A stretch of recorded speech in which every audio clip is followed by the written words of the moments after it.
Imagine a bustling city where the alleys are tight enough that a person can span them side to side with outstretched arms. Cram it full of 200,000 souls who swear off bathing to avoid frailty and illness. Layer in the haze from countless hearth fires drifting just above the cobblestones, the relentless chime of bells segmenting the hours for worship, and a massive cathedral that's been under construction for 200 years without reaching completion.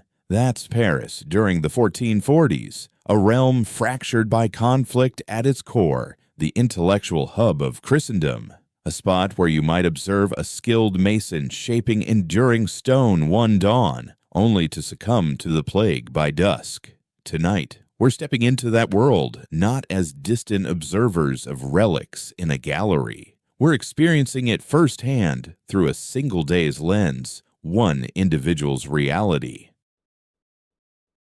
Every sight, scent, sound, flavor, and trial they'd endure, your gaze adjusts from pitch black for an instant, perhaps a heartbeat, as location slips your mind. Then the odor crashes in. No single aroma dominates. It's a medley. Damp rock seeps from the surrounding barriers. Downstairs, the workspace clings to limestone powder that infiltrates every crevice. Your garments, locks, even your palate. Onions sizzle from a neighboring structure. A biting edge of urine wafts from the shared street drain. Beneath it lingers your accumulated perspiration, embedded for weeks in the coarse wool of your shirt. Greetings to Paris, in the year of our Lord, 1440. You rest on a straw mattress in the attic over Master Guam's stonemason shop on the Ile de la Cité, the central aisle that pulses as Paris's historic core. In the space below, limestone slabs await transformation into pillars, cornices, and holy visages for the towering cathedral dominating the skyline. You are Etienne Michaud, aged 19, hailing from a hamlet close to Chartres 3 years back, with naught but your attire and a note from the local cleric attesting to your robustness and eagerness to study. Folks in your village warned that Paris would claim your life. They weren't far off. Church bells toll already. Not merely one tower, but scores, perhaps hundreds. Notre Dame rings nearest, her mighty Emmanuel signaling prime, the dawn's initial hour. The tone vibrates through your torso before your ears catch it. That peal tips the scales at 13 tons. Master Guam shared that detail. His forebear contributed to its forging a century and a half past. The Moralds chime in next, their pitches keen and piercing, slicing past Emmanuel's rumble, followed by C, then San Julian Leov, then parishes whose titles escape you still. Each proclaims divine grace for yet another sunrise, wanted or otherwise. Rise you must. Master Guillaume won't spare you if you're absent from your post when operations commence, and they start with the first decent glow to discern the rock clearly. No flames permitted nearby. Master Guam harbors a fierce dread of blazes, rooted in the 1391 inferno that ravaged half the Petit Pont and felled many lives. The planks chill your uncovered souls. Your comrade apprentice, lean rail from Norman lands, snores on amid the bedding you two divide. Yes, you split the pallet. That's standard fare. Privacy suits the elite and affluent traders.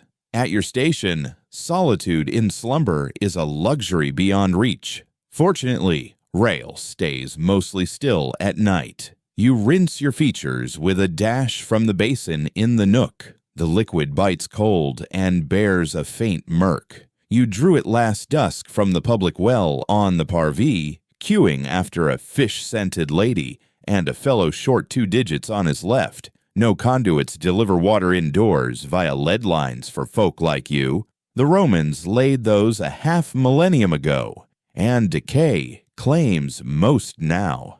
You haul it vessel by vessel from accessible springs. Wisely, you'd heat it beforehand. Otherwise, you sip and pray.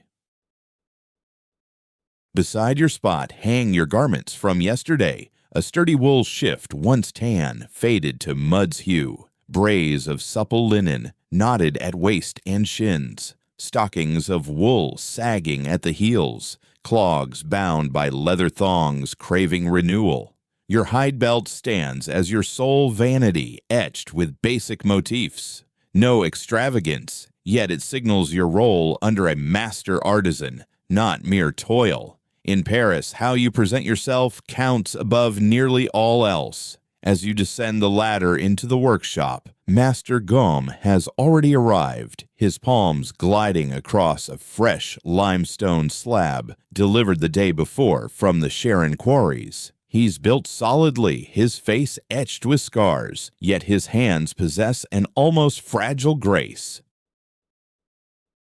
Those hands interpret stone with the ease of a cleric parsing scripture. They reveal a block's origin, its fracture lines, and its vulnerabilities through mere contact. He's shared perhaps a fourth of his expertise with you so far, yet your mind reels from the details, the stone's grain and layering, the right chisels for specific incisions, deciphering the architect's blueprints, and assigning symbolic traits to various saints and sculptures. "You're tardy," he mutters, eyes fixed on the rock. "In truth, you're right on time. The bells have only just tolled." But he greets most dawns this way. "You've grown wise enough to hold your tongue." The space qualifies as modest even for Paris, spanning roughly 30 feet wide by 40 long. Its front-facing entrance spills onto Rue de la Harpe near the Unicorn Thoroughfare, secured by broad timber doors that fold back to admit the daylight. Tools line the walls in meticulous array, hammers and mallets varying in heft, chisels from broad as a thumb to slender as a feather, saws whose jagged edges slice limestone effortlessly, pointing implements for initial shaping, claw chisels for refinement, and rasps with files for the polished finish. At the room's heart, 3 hefty limestone chunks rest on sawhorses, all earmarked for Notre Dame. It's perpetually Notre Dame. The immense cathedral has been rising for more than 250 years without completion in sight. Perhaps it'll never end, but that ensures steady labor for Master Gaume, and thus meals on your table. 3 years into your apprenticeship, Notre Dame's vastness still leaves you awestruck. Near Chartres, your entire hamlet could squeeze into its central aisle. The modest church your village cherished would nestle thrice within Notre Dame's expanse. Ile de la Cité lives up to its name, the city's island, a vessel adrift in a watery expanse, crammed with structures so densely that waterways vanish from view along most alleys. The royal palace anchors one tip, Notre Dame the other, while the core twists into a labyrinth of forges, dwellings, chapels, and alehouses, all stacked as if straining for the divine.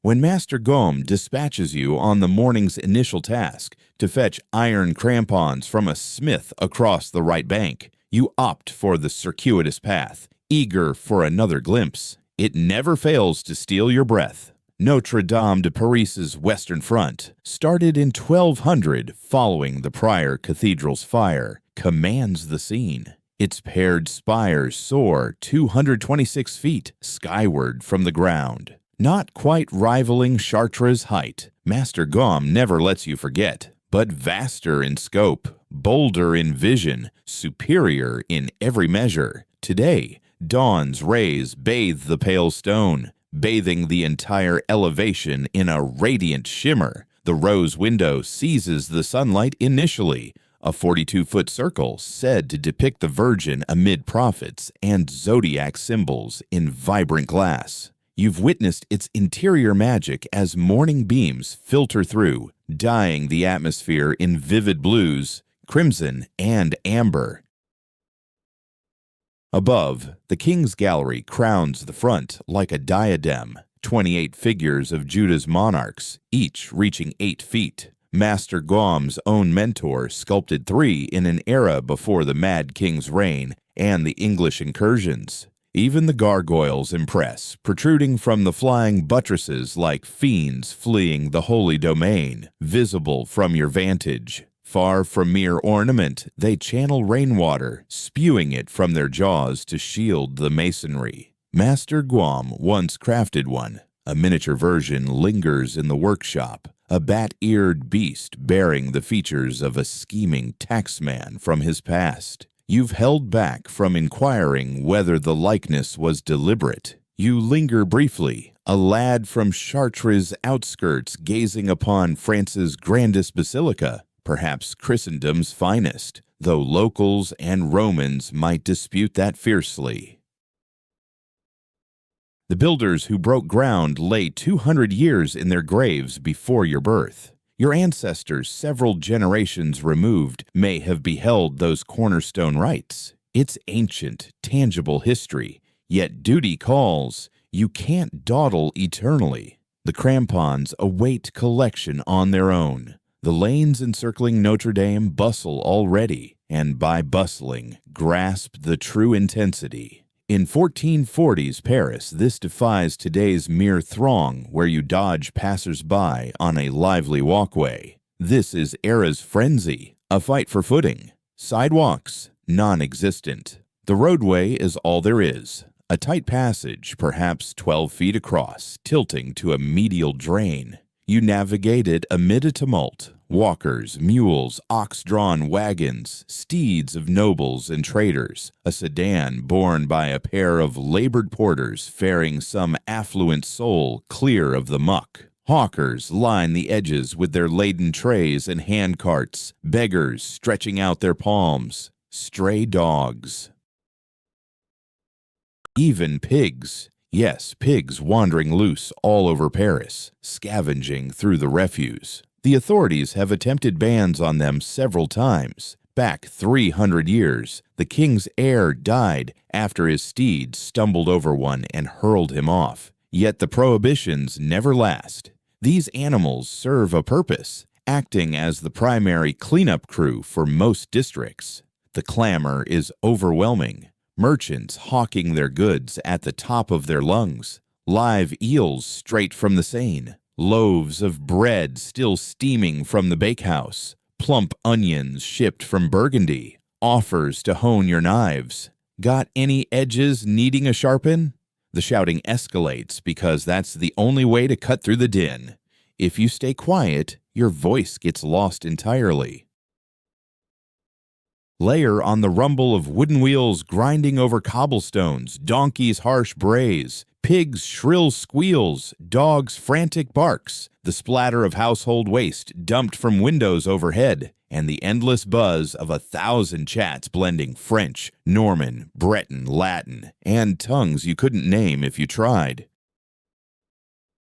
By now, you've gotten the hang of threading through it all. The trick lies in keeping your momentum and avoiding the gaze of anyone eyeing you hungrily, because in Paris, desire is universal. Case in point, a woman heads your way, basket brimming with late-season apples. She might be genuine. Fruit hauls in from the outlying groves, and peddling it yields solid coin. Still, it could be a ruse to snag some naive outsider while her accomplice swipes his coin pouch from the rear. Luckily, you're no easy mark without one. Your belongings are safe at Master Gom's shop. An extra shirt, a simple spoon, a damp whetstone. Nothing more. So you wave her off with a quick no and press on. She shifts to the next passerby. The Petit Pont links the island to the left bank as the smaller span. It's one of just 2 crossings over the Seine here in Paris. The other stands to the north as the Grand Pont. Renamed Petit Pont aux Meuniers these days on account of the numerous mills perched along its length. The Petit Pont teems with structures much like those that will crowd London Bridge centuries hence, dwellings and storefronts erected directly atop it, jutting toward the river. Rising 3 or 4 levels high, they're so tightly packed in spots that they eclipse the daylight overhead. This bridge carries a grim legacy. Flames have devoured and forced its reconstruction at least a dozen times. The blaze of 1391 proved the deadliest, igniting in an alehouse on the span before leaping to nearby homes, claiming lives of those too slow to plunge into the Seine below. Master Guam witnessed it firsthand. He was merely an apprentice then, not much your senior. He rarely dwells on the tale, but after a few cups of wine on quiet evenings, fragments slip out in his low grumbles about the cries echoing through the night. You weave onward amid the throng on the bridge, skirting the currency exchangers and the notaries who pen missives for the illiterate. You sidestep the food stalls wafting scents of sizzling meats and skirt the inn where they dilute the vintage and triple the asking price. Once across to the left bank,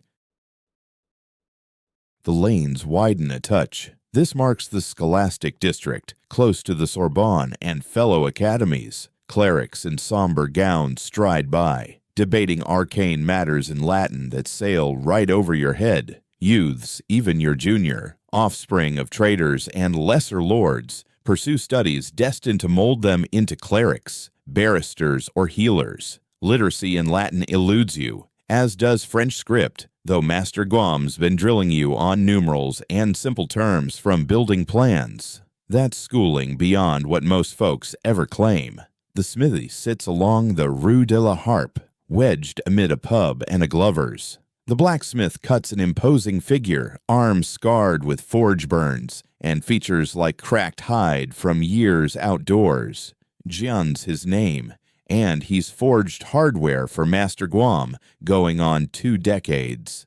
The cramps await. 8 rods of iron, each tipped with clasps designed to bind stone slabs secure. They radiate heat fresh from the anvil. Remind Goom to settle up by St. John's Day. Jean grunts while bundling the pieces in rough cloth. I've got 3 more stoneworkers clamoring, and they honor deadlines. Will do, you reply, though of course you won't press the point. It's his ritual complaint. Master Guam receives funds when the cathedral overseers disperse them, and those officials operate on their own leisurely schedule, always lagging behind expectations. Such is the rhythm of Paris. Debts chain everyone to everyone, the metropolis fueled by I owe us, vows, and the faint optimism that payments will cascade down to the laborers grinding away at the base. Heading back, you veer onto the Rue de la Huchette, a risky shortcut. The alley scarcely spans 10 feet across and reeks like an open drain, which it essentially is. The central channel overflows with waste, untouched for months. Still, it shaves time off the detour via the Petit Pont, and Master Guam's eager for those cramps. Midway along, a holler rings out from up high. Quote 4. But it's no mere rinse. You flatten against the wall at the last second. A full bucket of waste comes hurtling down. Urine, food leavings, bits that could have been meals once, splattering the pavement just 3 feet from your spot. Regulations demand yelling 3 warnings before dumping chamber pots. Regulations demand plenty, in fact. But folks ignore them unless a king's enforcer is nearby. And in the Rue de la Huchette, those never show up. The roadways feature central channels for runoff. Ideally, it all drains to the Seine. Reality's messier. It pools until a downpour flushes it, or swine devour it, or it fuses into Paris's enduring underlayer. You've glimpsed horrors in those channels best forgotten. Rotten felines, canine corpses, remnants possibly once people, until the hogs claim them. Once, an infant's body. You avoided peering too hard to judge if nature or malice ended it. In Paris, wisdom means skipping inquiries about street discoveries. Yet, here's the twist. Amid the filth, you're growing fond of this place. Near Chartres, days blurred into routine. Everyone familiar, your path predictable. tending fields till ready to inherit your sire's land, unless your elder sibling claimed it, wed a local, raise offspring to repeat the cycle. Barring English raids, pestilence, or crop failure leading to famine, Paris offers change. Paris brims with potential. Master Guam began as an apprentice like you. Today, he runs his own studio, oversees 3 pupils, and sculpts saintly visages enduring eternally. The Notre Dame architect, Villar, son of a woodworker though gone 150 years, rose similarly. The king's own carver, from humble quarriers, ascended too. That destiny awaits you. In essence, that's the aspiration. 7 years training, then journeyman pay. Hoard funds, demonstrate prowess to the guild, and someday launch your studio. Attain mastery, mentor your charges, craft your saints. It occurs, truly unfolds. Not universally, sure. Many pupils falter, stirring mischief, falling ill, lacking stamina, retreating to origins or perishing. Mortality strikes often here, yet some prevail. And France holds no other spot where triumph beckons. The crampons arrive. You head back to the shop as the day's true labor kicks off. Master Guam eyes the biggest limestone slab, scrutinizing it like scripture under a cleric's gaze. Raoul tackles the next chunk, chiseling the rough form with a picker. The third lad, reserved Michel, who rarely utters a word, stirs plaster in the shadows. Approach, Master Guam commands, gaze fixed. You step over. He's shaping a capital, ornate crown for a pillar, bound for a Notre Dame side aisle. The pattern features acanthus foliage, an ancient Roman flourish. What catches your eye? He probes. You've come to recognize these as exams. You examine the slab intently. Fine limestone, warm ochre hue, even texture, likely from Saint-Leu-d'Esserand pits. The prime source. Chartres Cathedral rose from it. Notre Dame, too. It's reigned supreme for 2 centuries. The texture aligns laterally. You note, bedding layer like this. Your finger sketches the path. Position the fronds parallel to it. Reduces fracture risk. Master Guam approves with a dip of his head. Solid. More, you peer nearer. A subtle stain threads one zone. No fissure, yet, but a flaw. Flaw here. Steer clear of fine carving there. Sharper, he murmurs. He grabs charcoal, drawing straight on the rock. His strokes flow with utter assurance. Mere marks, and the foliage emerges vivid. Handle the coarse cuts. I'll refine. Immense duty. Mere months back, you fumbled chisel honing.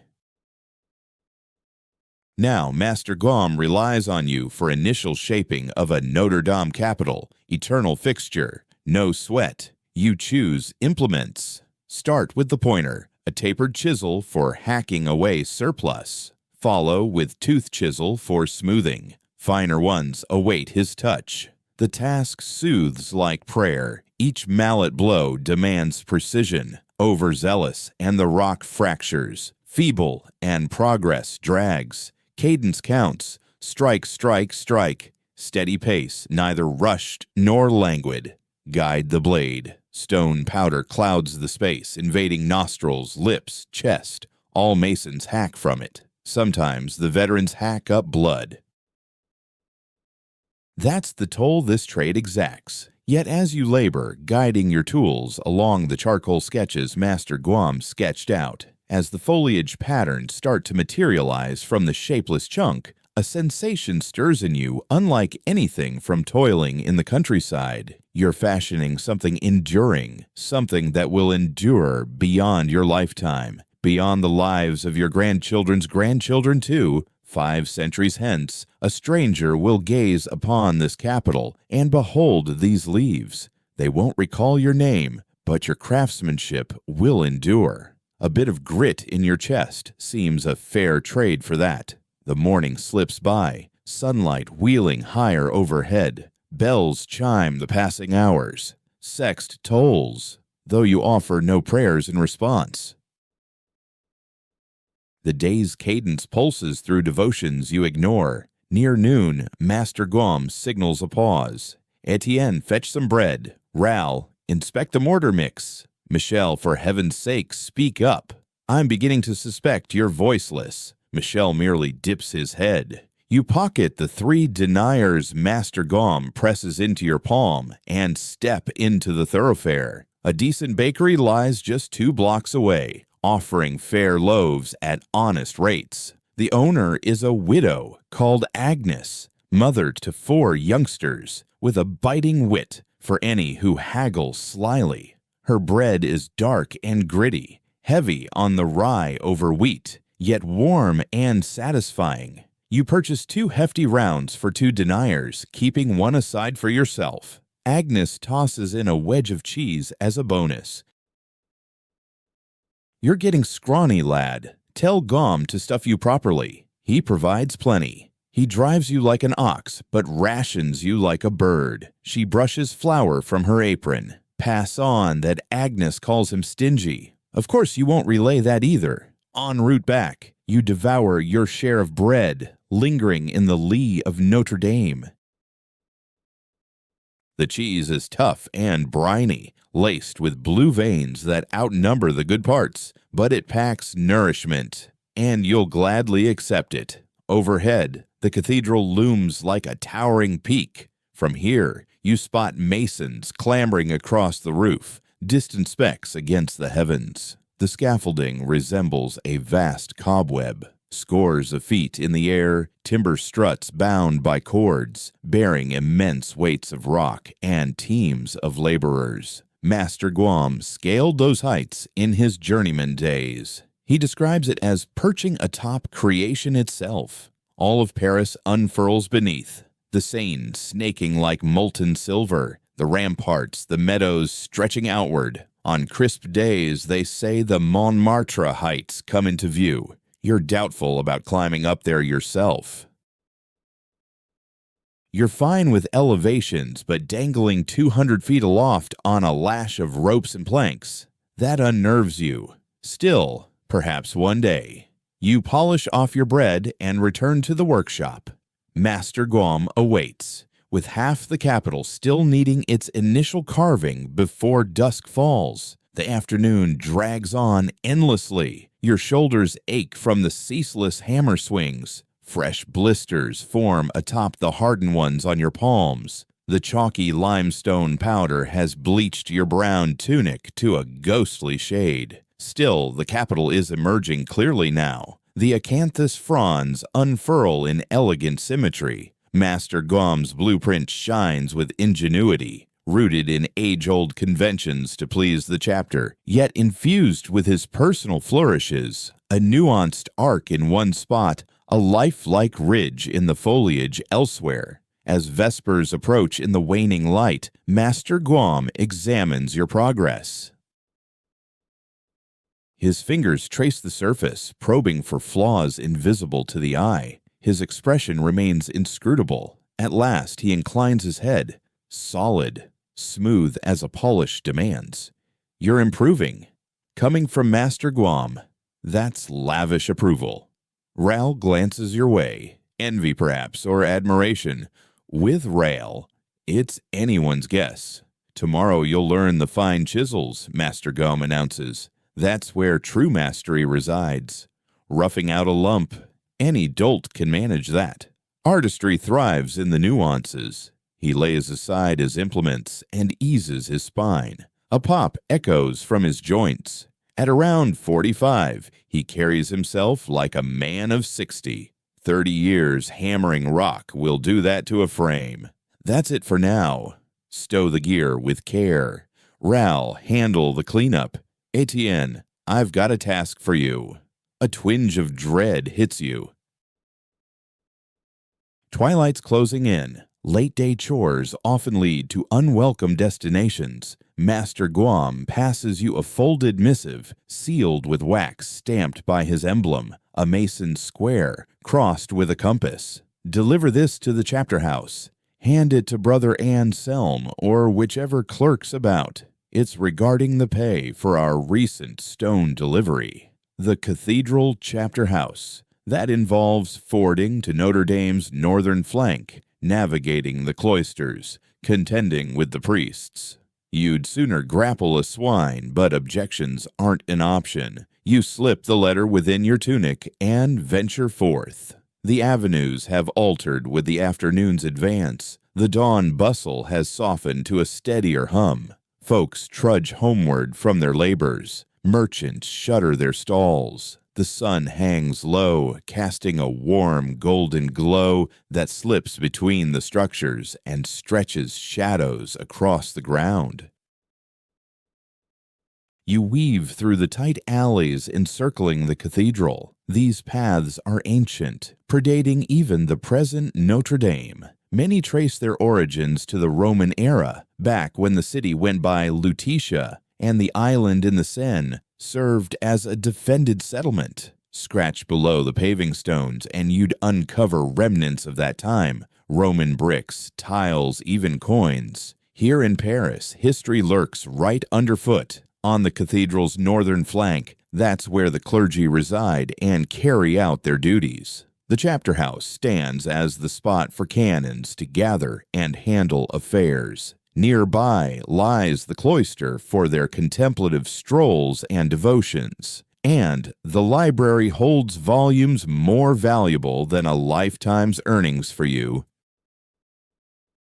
You visited this area previously, yet it still stirs unease in you. This place feels holy, untouchable. You're merely a young stonemason's helper, dusted with chalky limestone and marked by rough palms. These individuals, though, they're learned, influential, linked to the bishop, the scholars at the university, even the king. Access to the chapter house comes via a modest doorway in the north transept. You nudge it ajar and cross the threshold. Coolness envelops you at once. Stone edifices hold on to chill through the hottest summers and the bitterest winters. On this late afternoon moment in early spring, it resembles entering a cavern.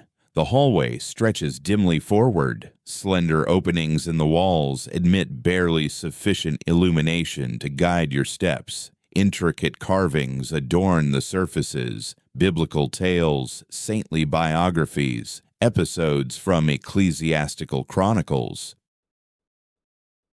Some bear Master Gom's signature touch, evident in the fabric's creases or the lifelike visages. Murmurs drift from deeper within, laced with Latin, the tongue of scholarship, authority, and realms beyond your grasp. Locating the chapter room proves straightforward. It's a spacious chamber topped by a vaulted roof, dominated by a lengthy table for the canon's deliberations. At present, 3 scribes labor at a smaller desk off to the side, duplicating parchments under flickering candle flames. One glances your way as you approach.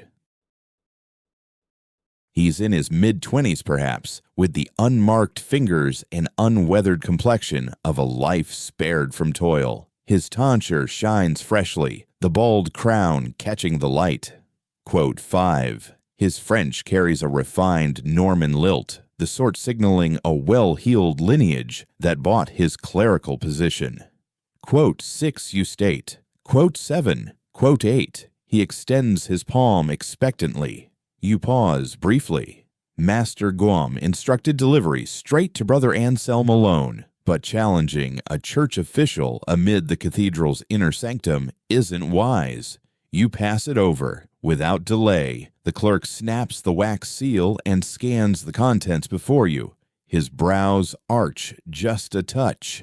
Quote 9. Quote 10. Quote 11.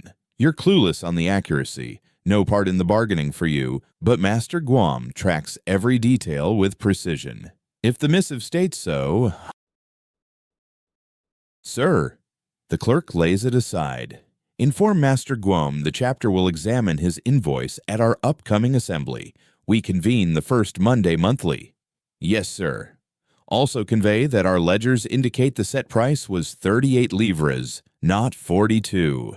Nausea twists in your belly. This mirrors the very wrangling Master Guam griped about recently. The cathedral's overseers invariably seek to trim the owed sum. It's their habitual ploy. "I'll relay that, sir." "Mind that you do."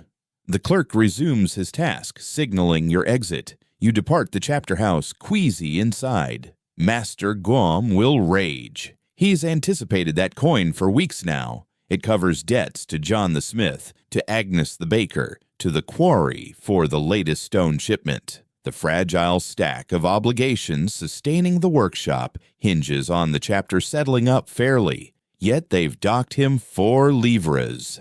That's substantial, exceeding a common worker's monthly pay. Enough to mean hearty meals versus scraps. New soles for battered boots instead of bare feet. You traverse the northern precinct once more, thoughts swirling. Do you brief Master Guam this evening, or hold off till morning when his temper's cooler, or withhold it entirely, letting discovery come with the payout? No, honesty demands you speak up. He'll uncover it regardless, and concealment would only worsen matters. Deep in rumination, the assembling throng by the Western Front nearly escapes your notice. Around 30 souls huddle near something sprawled on the earth. Raised voices carry, furious tones hinting at brewing trouble. Best to veer clear. This doesn't concern you. The city brims with quarrels, brawls, perils that claim lives for the unwary. Still, intrigue pulls strong, and at 19, folly runs deep in your veins. You inch forward, straining to catch a glimpse of the commotion. At the heart of the gathering, 2 figures are locked in a heated dispute. One appears prosperous, a trader, likely draped in a cloak, edged with fur and sporting fine boots. His counterpart seems to be a working stiff, clad in coarse garb, dusted with what might be fish scales, perhaps a seller of seafood. The merchant jabs a finger toward an object on the pavement, a toppled basket, its contents scattered in a mess of fish across the stones. They look decent, herring, or possibly mackerel, still glistening with freshness. Quote 18, the merchant bellows. Quote 19, quote 20, the fish seller retorts sharply. Quote 21, the onlookers are dividing loyalties. A few nod along with the merchant. His affluence and stature make him seem influential. Others back the fish seller. He's one of their own, scraping by in the daily grind. This is the spark that ignites unrest in Paris, a trivial clash over scattered catch. Before long, it escalates to fatalities in the alleys. "You'll compensate me for those fish," the merchant insists. "I won't pay a thing. Need some? Get them elsewhere." The merchant's complexion flushes crimson. He's unaccustomed to such resistance. Folks of his rank demand submission from those like the fish seller. That's the order of things, the way it's always been. His fingers drift to his waistband, and you spot the glint of a blade. Trouble. The spectators notice too, retreating a step.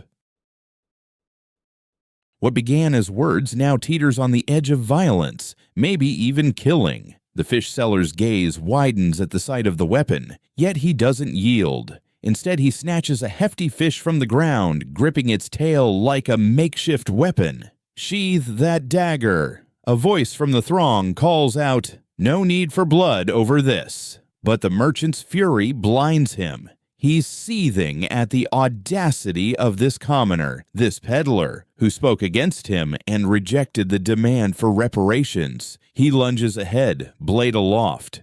The fish seller swings. It's comical, almost laughable. Under other circumstances, it might amuse, but the peril makes it grim. The fish smacks against the merchant's temple with a soggy thud. He reels, the knife slipping from his grasp to skitter across the stones. The crowd inhales sharply. A chuckle escapes someone, edgy, the sort that follows a release of strain. The merchant steadies himself, his visage now livid with fury, scales clinging to his skin. "I'll see you in chains," he roars. "I'll get you strung up. Do you have any idea who I am? Jean de Montigny, purveyor to the king's table. I have ties to the provost marshal. The fish seller lets the catch fall, dawning on him the gravity of his act, assaulting a prominent trader openly, with eyes everywhere in 1440 Paris. That spells the gallows. He bolts, nimble on his feet, weaving through the press and shoving bystanders, vanishing into the labyrinth of lanes near the cathedral. The merchant hollers for the guards. "Halt him! Seize that rogue! I demand his capture!" Yet the watchmen are absent, as usual in moments of need. The city hires plenty, but they're fixated on gate vigilance and fee gathering. Petty brawls? Not their concern, short of a corpse. The assembly scatters swiftly. No one lingers for the merchant's wrath to turn their way, or to get dragged into court as a testifier in a case ending at the noose. You blend into the exodus, pulse racing. That's the pulse of Paris. A quiet stroll turns into ringside to a potential execution, all from a basket of fish gone astray. You turn toward the workshop, the earlier errand and quarrel with payment slipping your mind for now. The avenues are clearing as dusk settles. The glow dims to that rich indigo prelude to night. Paris enforces a curfew by decree. Decent folk ought to be indoors at the evening chimes. Gates shut, paths emptied. In truth, it's loosely observed. Inns keep pouring, folks circulate, though hazards mount. Once night falls, the town shifts to shadier characters.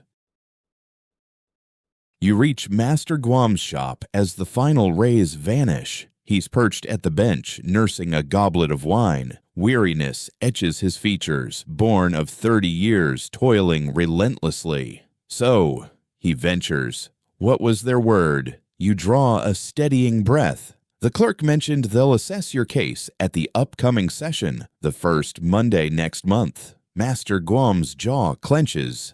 Quote 32. The goblet crashes onto the wood, spilling droplets. Quote 33. Quote 34. He rises, striding back and forth. Quote 35. They attempt to shortchange us on the wages, too. He's building up a fury inside. You've witnessed this kind of outburst previously. Master Guam usually keeps his composure, stays measured. Yet when money's involved, especially when someone's trying to swindle him, his anger flares. 4 livres, he grumbles. 4 livres they're attempting to withhold from me. Do you realize what 4 livres would mean? I could cover expenses. I could afford superior stone. I could set aside funds for the day when my arms give out and I can't wield a mallet anymore. He halts his pacing and fixes his gaze on you. I'm off to the alehouse. No need to stay awake.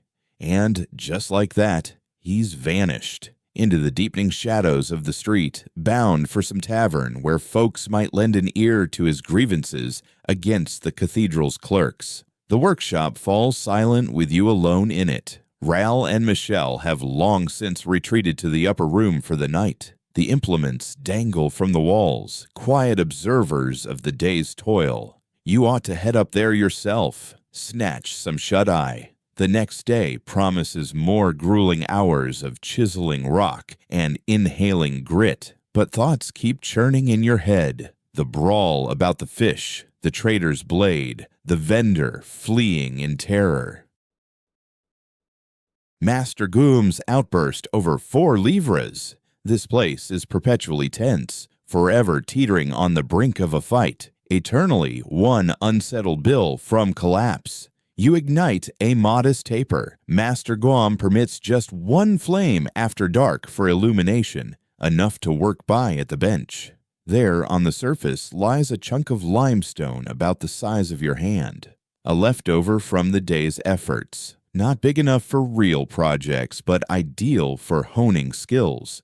You grasp a tiny chisel and start shaping it. Nothing fancy, merely a basic leaf design, the sort you could execute with your eyes closed these days. The task soothes your nerves. The steady tap of the tool, the gradual revelation of shape from raw rock. This is the real draw of Paris for you. not the quarrels, the debts, or the brutality. It's for these instances when lifeless stone transforms into creation. You persist until the wick flickers weakly, until your eyes water from the fumes and residue, until your hands cramp and can't grip the chisel right. At last, you ascend the ladder to the sleeping area, settle onto the straw mat next to the rumbling RAL, and gaze into the blackness. Come morning, Master Guam might challenge the cathedral officials. Or perhaps not. He could secure his full 42 livres, or settle for the 38 and choke down his resentment. Regardless, the labor presses on. The cathedral demands its column tops, corbels, and trimmings. The holy figures require their sculpted features. The masonry must be formed, and you must master the craft for one day, perhaps a decade from now, perhaps two. You'll stand as Master Etienne. You'll run your own studio, train your own pupils, battle your own dishonest scribes. That's the vision, provided Paris spares your life. Slumber evades you for a while. The upper space feels chilly. Even in spring, Parisian nights hold winter's chill. Wind howls through cracks in the wooden panels. A hound barks somewhere close by. In the distance, a voice croons a tune, likely an inebriated soul weaving home from the pub. You tug the meager coverlet to your neck and strive to still your racing thoughts. Memories of home surface, your folks back in the hamlet near Soissons, your elder sibling who took over the land, your little sister whom you haven't laid eyes on in 3 years. They likely imagine you're thriving. In the messages you relay through a scrivener, since literacy escapes you, you describe the grand basilica, Master Guam, the vital tasks at hand. You omit the grit clogging your chest, the clashes in the lanes, the ever-present dread of plague, blaze, and assault, how the metropolis can grind you down without a second thought. Paris is a stunning deception. Viewed from afar, it's awe-inspiring. The basilica, the scholarly halls, the king's residence, the pulsing core of the realm, near its squalor, hardship, and souls scrambling atop one another just to endure. Yet it offers chances, and that outweighs any ease. In time, weariness prevails. You slip into a fitful doze, haunted by visions of rock. You jolt awake to cries piercing the air. Confusion grips you briefly. Pitch black still reigns. No tolling bells yet. It's the heart of the witching hour. The yells persist, not right outside, perhaps a few blocks off, but sharp in the still darkness. Ral stirs beside you. His breath quickens. "What's going on?" he murmurs. "No clue," you reply. The clamor grows. Now several people shouting, mingled with another sound. A low rumble, akin to a gale, yet not quite. You rise from the bedding and approach the tiny loft casement, scarce wider than your palm, yet it offers a view. To the north, the heavens glow amber. Flames. God in heaven. Ral exhales at your back. He's spotted it as well. In any town from the Middle Ages, blaze is the ultimate terror. Structures of timber and straw, plus whatever else ignites easily. Crowded so densely there's scarcely space to draw breath. When inferno ignites, it devours like a beast. The blaze of 1391 raged 3 days straight. It razed the Pont au Change, and all upon it claimed hundreds of lives. Paris bears the scars even now. Another blaze erupts now. From your vantage, shadows dart along the road underneath, folks scrambling, yelling, most fleeing the flames while a few rush toward them. The cathedral chimes erupt suddenly, not their steady, solemn peals. These are wild, uneven clangs, the urgent signals. Every steeple across Paris sounding in unison, rousing the populace. Fire, fire, fire. Master Guam bursts into the upper room, gasping after a hasty ascent up the rungs. His expression darkens with worry. Dress fast. We're heading out. To do what? To lend a hand. The official crews exist, but they require all hands on deck.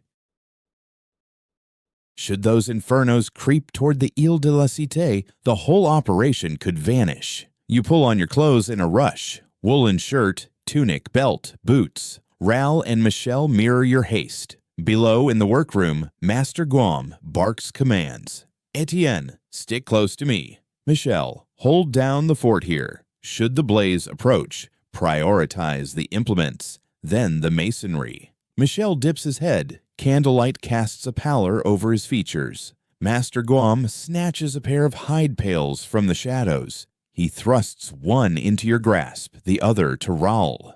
Move. The avenue devolves into pandemonium. Crowds surge every which way. Some haul belongings, garments, chairs, whatever they seize. Others clutch vessels like yours, bound for the conflagration. The fiery light intensifies. Thick plumes coil upward, stark against the early morning gloom. A southern breeze carries it toward the Seine. Fortunate that.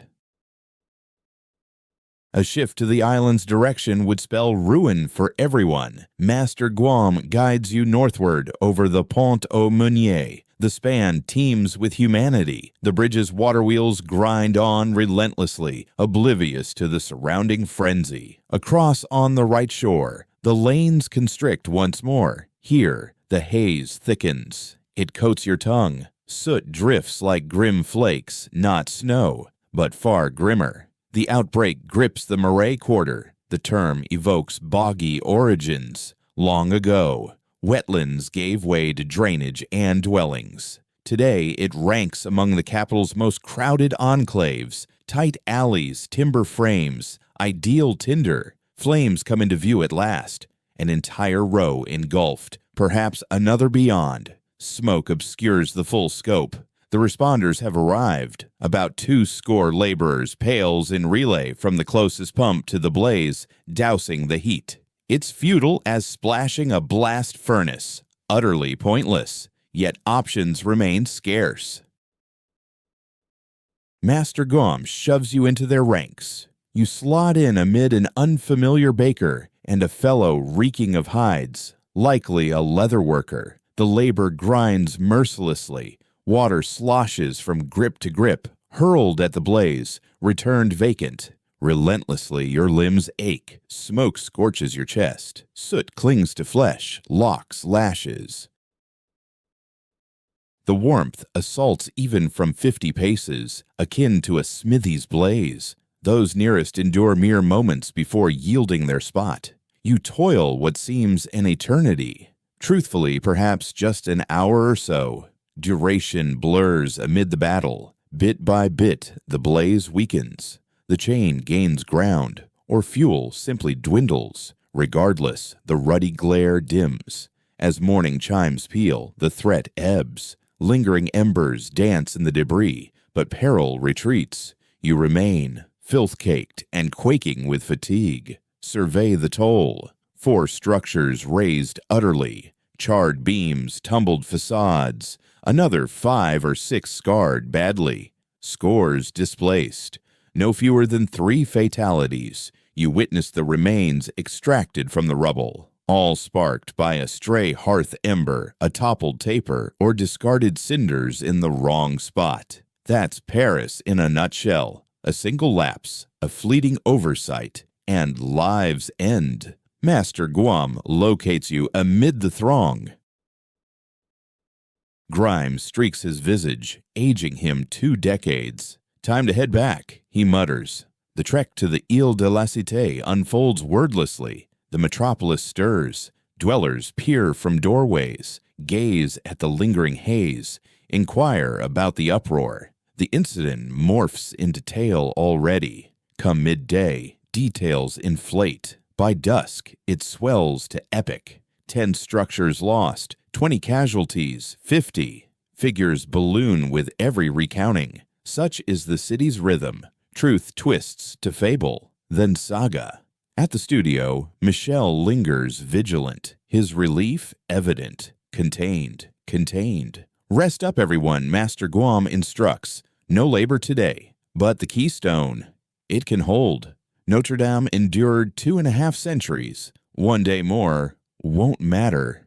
You ascend to the sleeping area, collapse onto the straw mat. Muscles scream, breathing rasps. You reek of char, residue, and perspiration, yet survival endures. The space stands secure. The inferno spared the isle.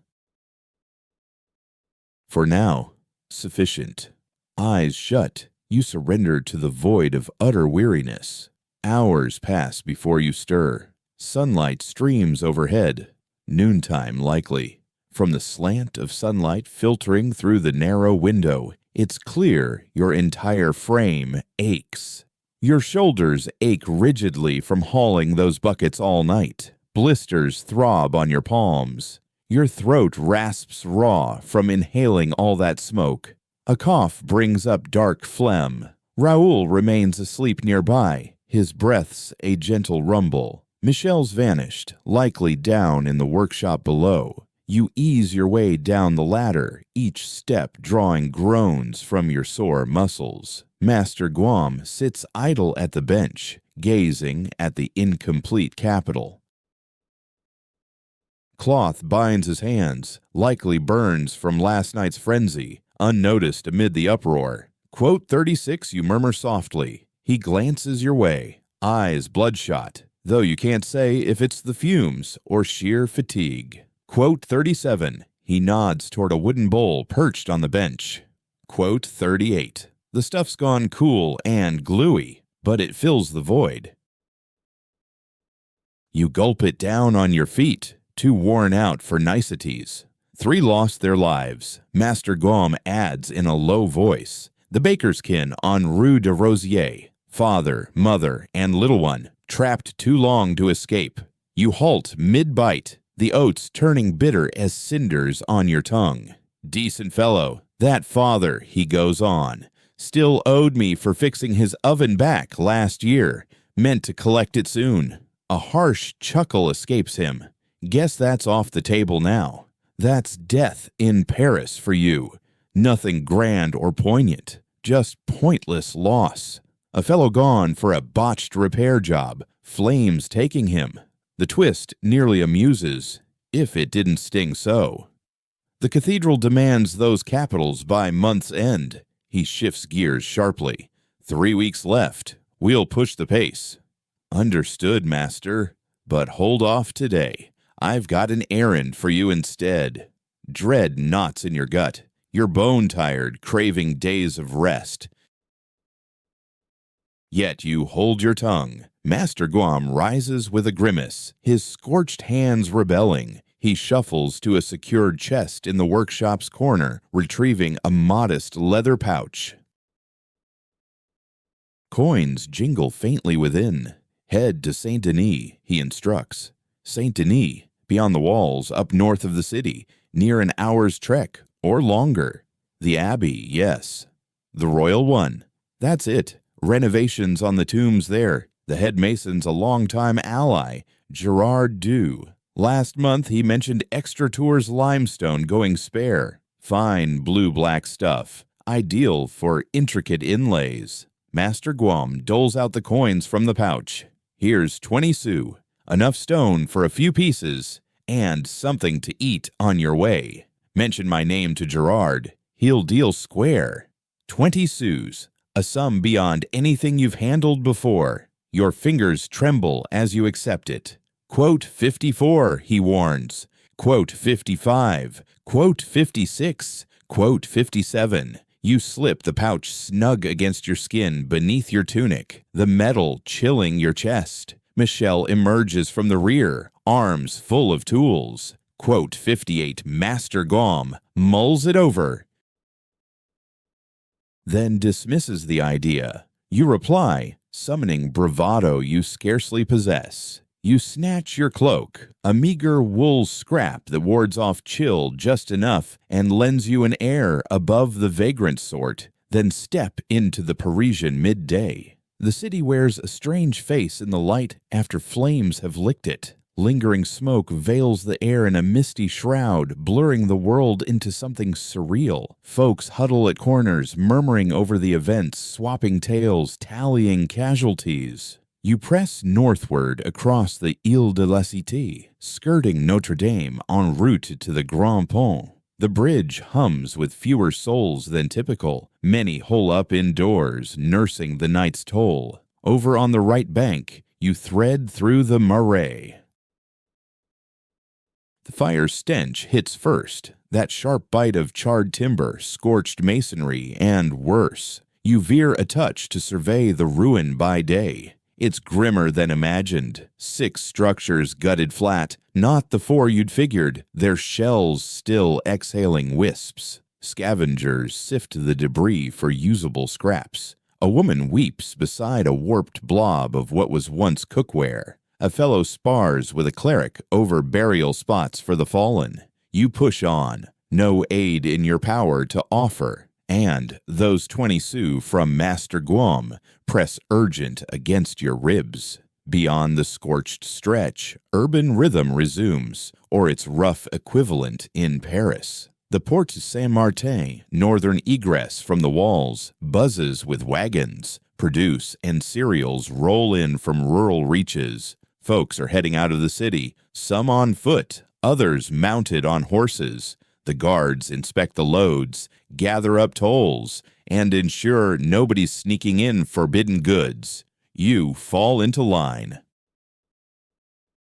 The guard hardly bothers to look your way. An apprentice mason traveling north for work isn't anything out of the ordinary. He mutters, quote 62, quote 63, quote 64. He replies with a nod, gesturing you forward. And with that simple motion, you're beyond Paris's walls. The shift hits right away. The paved lanes vanish, the structures fade from view, and you're left on a dusty path winding northward across vast open meadows. Out here, the heavens stretch endlessly, vast and unobstructed.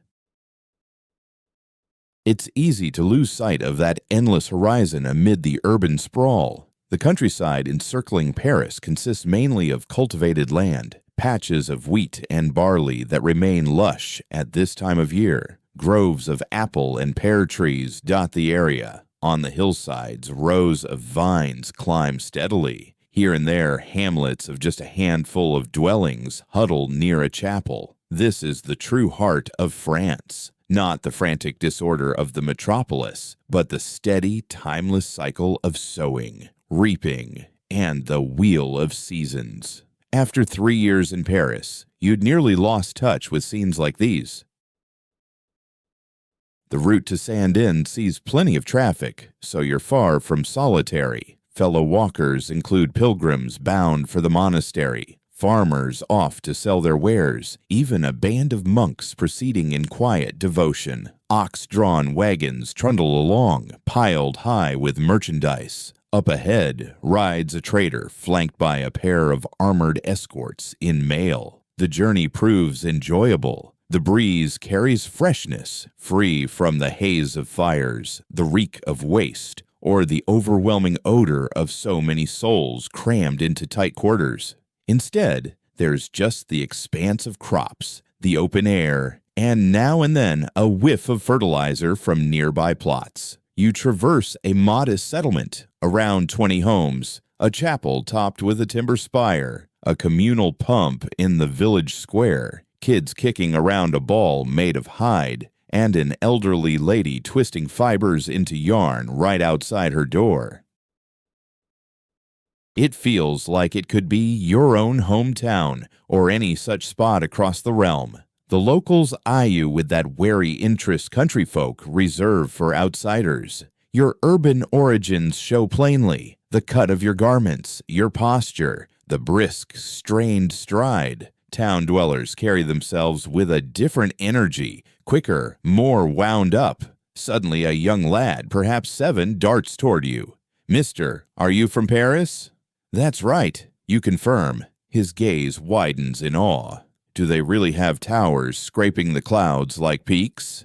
"Not exactly peaks," you reply with a grin, "but towering indeed. Higher than your chapel by far. How many souls call it home? Too many to tally. His mother summons him sharply. Gian, quit pestering the wayfarer. He scurries away, though his glances linger on you, full of enchantment. For him, Paris exists as a fable, a realm of colossal wonders and marvels. He can't fathom the gritty truth, the grime, the plagues, the everyday brutality, how the streets wear down lives and discard them like refuse. It's kinder if he stays innocent. Pressing onward northward, the path starts to rise gently. You're nearing the elevated terrain where Saint-Denis perches, and soon it comes into sight. The Abbey of Santini emerges from the earth like a vision from a distant era. Its main nave looms gigantic, not matching Notre Dame's scale, yet immense all the same. Twin spires guard the front entrance, piercing the sky with their elegant points. Bathed in the midday light, the pale gray stone gleams nearly silver. This sacred site holds the remains of France's monarchs. For 5 centuries, every ruler has been laid to rest within, their forms preserved in carved stone tombs deep in the vaults, poised for the final awakening. It's also where the Gothic style took root. Abbot Suger transformed this very basilica 2 centuries past, introducing the sharp arches and supportive arches that forever altered sacred construction throughout the continent. Master Guam has shared the tale repeatedly. Suger yearned for his sanctuary to brim with illumination, seeing it as the tangible sign of divine grace. Thus he devised an innovative method. Slimmer barriers, expansive panes of glass, a framework sustained by outer supports rather than heavy, shadowed enclosures. Notre Dame draws directly from Suger's breakthroughs. Now you reach the Abbey's entrance. A robed figure stands watch, not a warrior, but a fellow cleric assigned to welcome arrivals. "Peace upon you, wanderer," he intones in Latin, then shifts to the vernacular upon noting your puzzled look. "What draws you to Saint-Denis?" "A visit to Gerard Duvon, the lead builder. I carry word from Master Guam back in Paris." The brother inclines his head. "Gerard's laboring on the southern wing. Come, I'll guide you." Trailing him across the Abbey grounds, you take in the sprawling layout. The grand basilica, the arcaded walkways, the crafting sheds, sleeping quarters, granaries. The whole enterprise functions like a miniature town, independent and rich past reckoning. Monarchs lavish gifts on the site of their everlasting repose. You locate Gerard in a spacious shed, akin to Master Gom's but vastly larger. He's wiry, around 50, sporting silver locks and the rough, hardened palms common to their trade. As the monk presents you, he remarks, "You're from Gaume, aren't you?" "Indeed, master, Etienne Michaud. He sent word praising your potential. Said you've got real talent." He lays aside his implements. "Show me your hands." Puzzled, you extend them toward him. Etienne Marron inspects them closely, much like a doctor assessing a sick person. He flips them palm up and down, scrutinizing the toughened skin, the small scars, the persistent grit of stone embedded beneath your nails. "Not bad," he declares. "Hands like these show real labor. A mason's life is written right there in the palms." He lets go. "So, Guam dispatched you to fetch the Tournai limestone." "That's right, master. He offered 20 sous. Etienne chuckles. 20 sous? Guam must be pinching pennies these days in his later years. That stone's easily worth double. Still, he's a long-time companion, and I have debts to settle with him." He guides you over to a section of the workshop piled with hefty stone slabs. The Tournai limestone gleams impressively, intensely dark blue-black, with a silky texture interrupted by subtle fossils that form intriguing designs. It's premium material, ideal for ornate elements in grand estates and holy sites. I can spare you 3 pieces of this dimension, Etienne remarks, gesturing to blocks roughly a foot across. That ought to cover the intended decorative insertions. Mention to him how the fossils add a unique touch. Here, check this out. It's a shell from 200 million years back, locked away in the rock. Evidence that the Lord's handiwork stretches far deeper and more mysteriously than we can fathom. You study the fossil intently. No mistaking it. A coiled, ridged shell, flawlessly preserved in the stone across endless ages, now ready for a sculptor's chisel to incorporate it into sacred architecture. My lad will bundle them up for the journey, Etienne adds. While that's happening, take a look at the Abbey. You've traveled this far. You need to grasp the project at hand. He escorts you from the workshop, through the open yard, and up to the Abbey Church itself. The west entrance stuns with its grandeur, triple arches, each framed by sculpted saints, prophets, and monarchs. Over the middle, one looms the final judgment, Christ enthroned in glory, the righteous ascending to paradise, the wicked tumbling into torment. My teacher chiseled that, Etienne notes, indicating a statue of Saint Denis clutching his detached head. Folklore claims Denis was executed on Montmartre, yet he grasped his head and journeyed 6 miles northward, delivering a sermon all along. He finally fell here, inspiring this abbey's founding. Whether the tale holds truth is hard to say. Likely not, though it makes for a compelling yarn. Stepping inside the church leaves you breathless. Light hits you first and foremost, flooding in via vast stained glass panes in shades of blue, crimson, and amber, transforming the very atmosphere into something sacred. The vaulted roof arches high above, its ribbed framework held by graceful pillars. The interior seems endlessly lofty and expansive, compared to Paris's tight alleys or the workshop's confining rafters and tight quarters. Entering here feels like crossing into a different realm.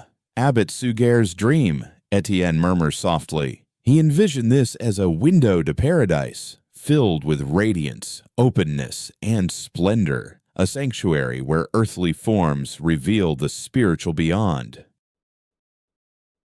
Religion isn't your strong suit. You join the masses at services simply because it's expected, and skipping them raises eyebrows. Yet amid this glow of hues, something stirs in you. Not quite the divine, but close.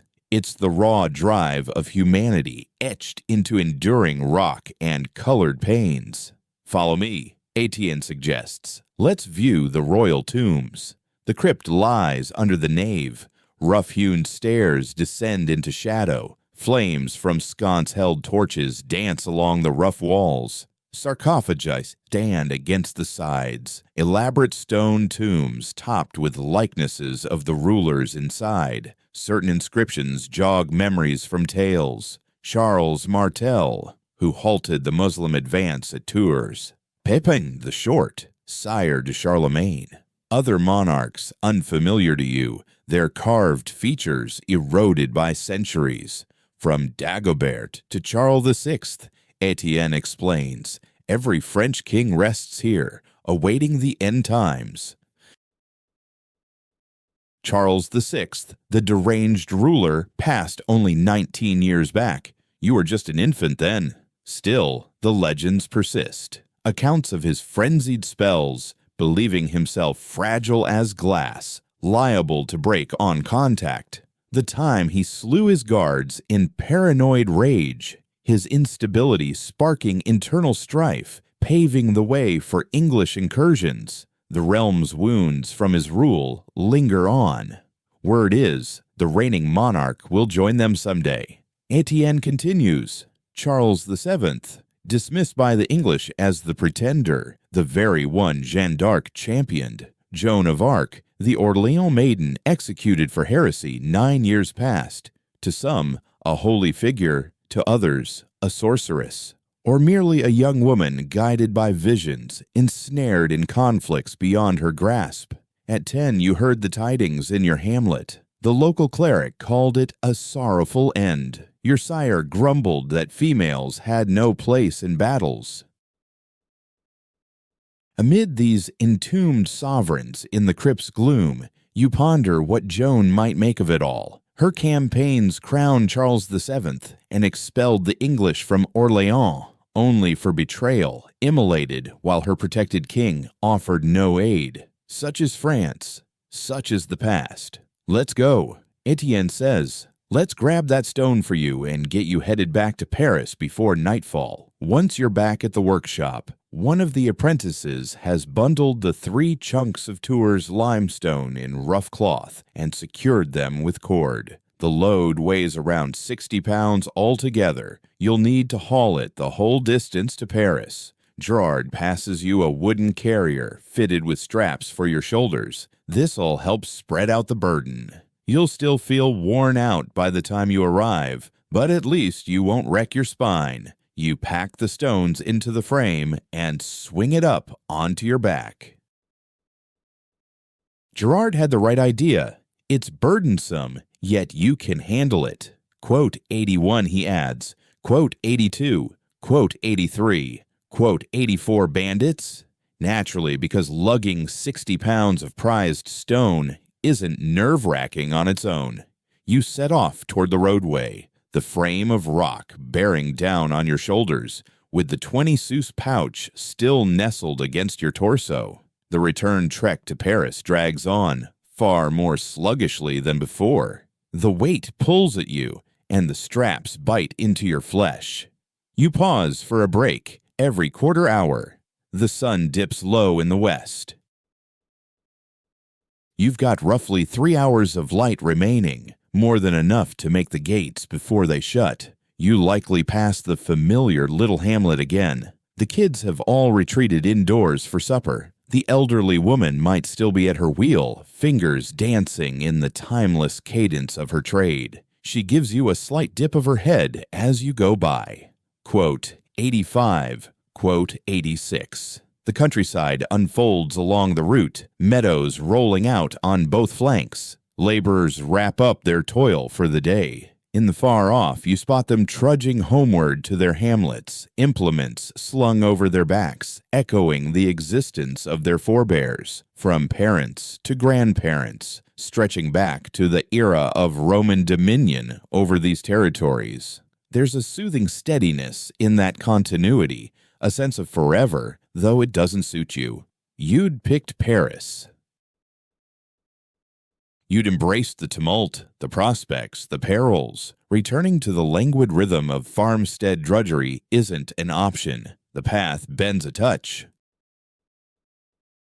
You're nearing a modest woodland, a narrow band of timber dividing the open lands. No real worry. The trail cuts straight through. You step into the cool dimness of the branches. The air chills slightly, shadows lengthen, and faint murmurs reach your ears from up ahead. You halt, strain to hear. A couple of voices, perhaps a trio, murmuring softly. Your gut screams to about face. Seek an alternate path. Dodge this trouble. But no such detour exists. This is the primary way to Paris across the Seine. Circling wide would tack on hours, leaving you stranded beyond the ramparts come night. You shift the rock-laden frame for better balance and press onward. Rounding the curve, there they are, 3 fellows lounging by the roadside. They carry the air of troops, or ex-troops, with mail links peeking from beneath their shirts,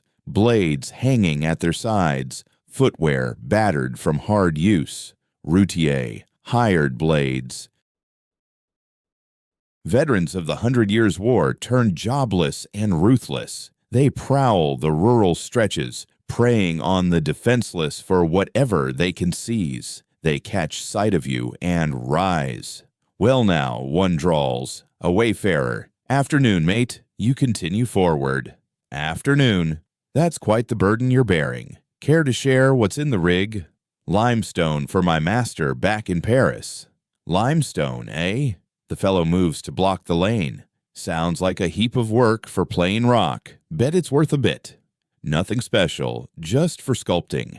Now the trio has edged into a loose half-ring around you, relaxed on the surface, harmless even, yet the menace simmers underneath. See, here's how it stands. The apparent chief continues. Gaps show where teeth used to be, and his exhalation reeks of decay. This stretch costs to travel. Protection fee, you understand. No coin for fees on me.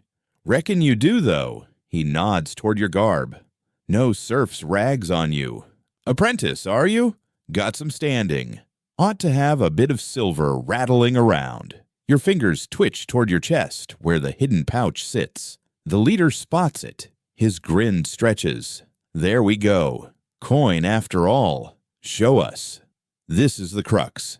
Surrender Master Gomes 20 sous, or tangle with 3 weapon thugs, and likely end up dead. Neither path appeals. Quote 101 you reply.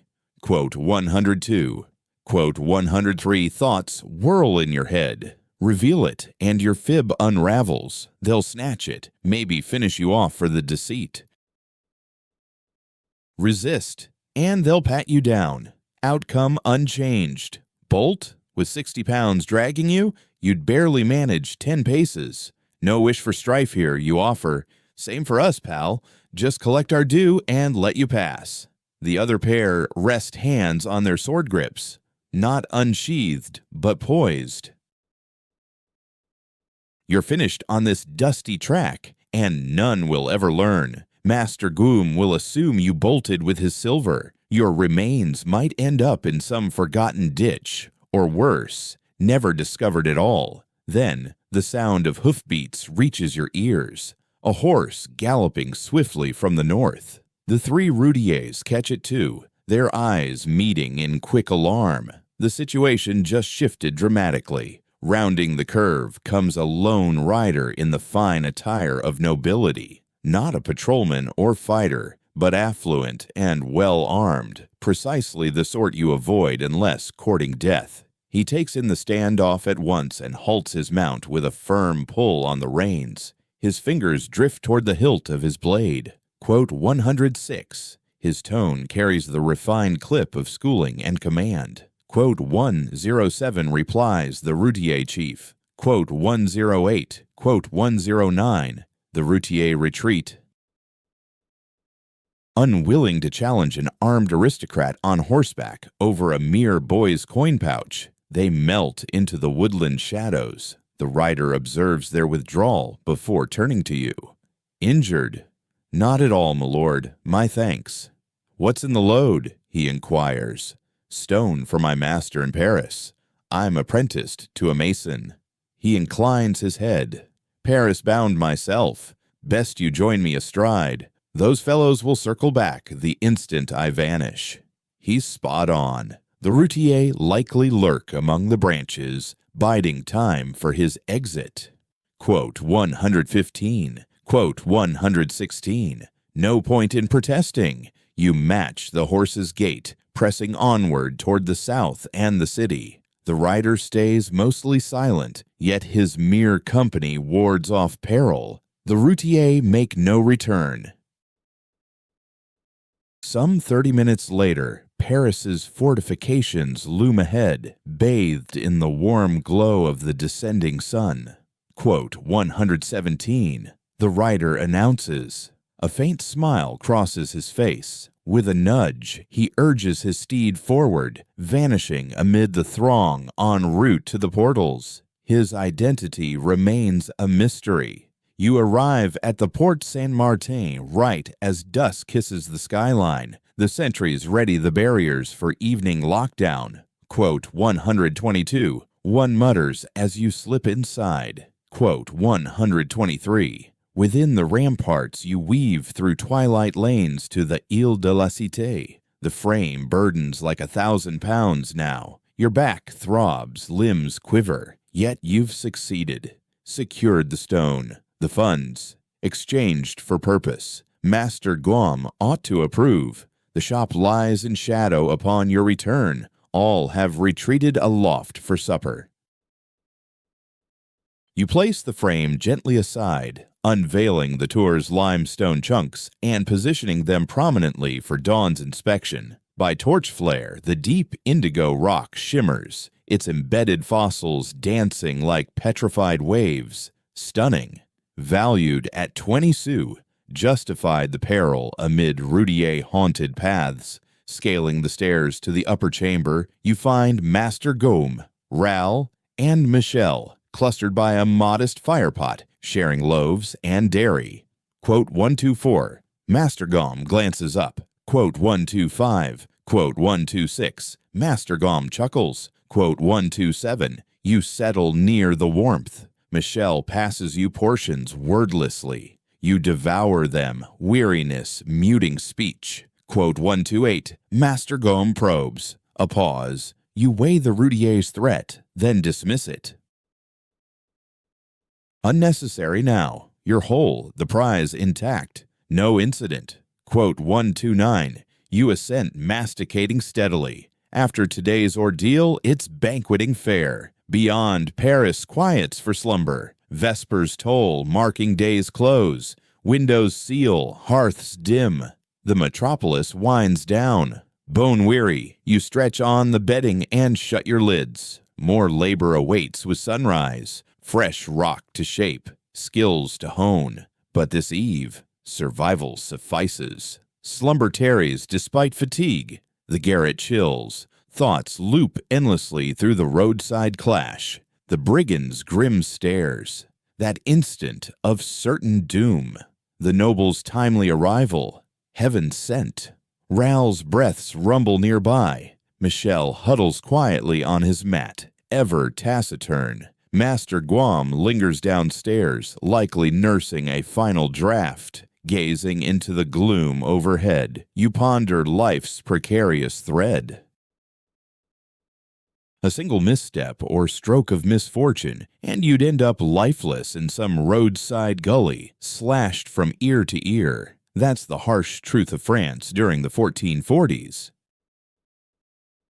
The 100 Years' War is meant to be finished, or at least on hold, yet the land keeps hemorrhaging. Packs of jobless troops wander the rural areas. Highwaymen dominate the paths between towns. The English cling to chunks of Normandy. Royal power barely extends beyond the big urban centers. Paris offers more protection than most places. Still, quote 130 is all a matter of perspective. In time, your fatigue overpowers your racing thoughts. Weariness claims victory.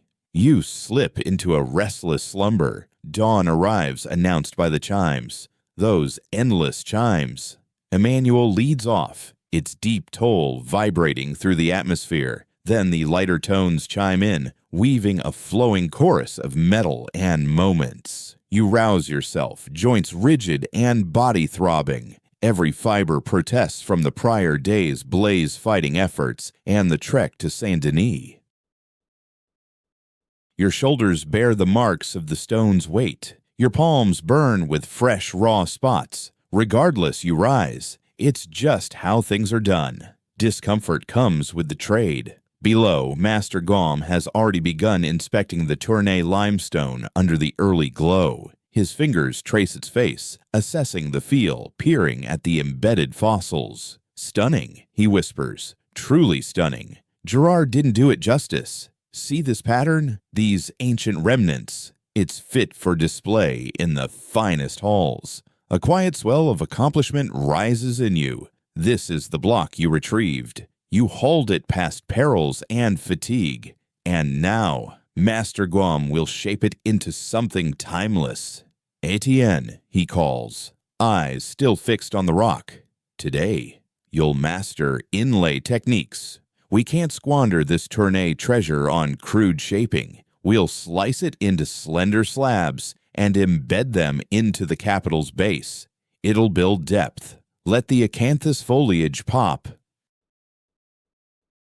This demands expertise. Inlay calls for exactness. A single slip could spoil costly material. Raoul, keep chiseling the second capital's rough form. Michel, mix up extra mortar. We'll use it to secure the inlay fragments. The routine kicks off as usual. Implements are chosen. The stone is aligned. Labor commences. Master Guam demonstrates scoring the Ternay limestone with a delicate chisel, how to cleave it following the natural lines into layers roughly a quarter-inch deep, how to trim those layers into exact forms that nestle into the grooves you've etched on the capital. It's meticulous toil. Your fingers seize up from gripping the tiny instruments. Your vision blurs from the intense scrutiny. Yet gradually, element by element, the mosaic emerges, deep indigo black against creamy yellow limestone.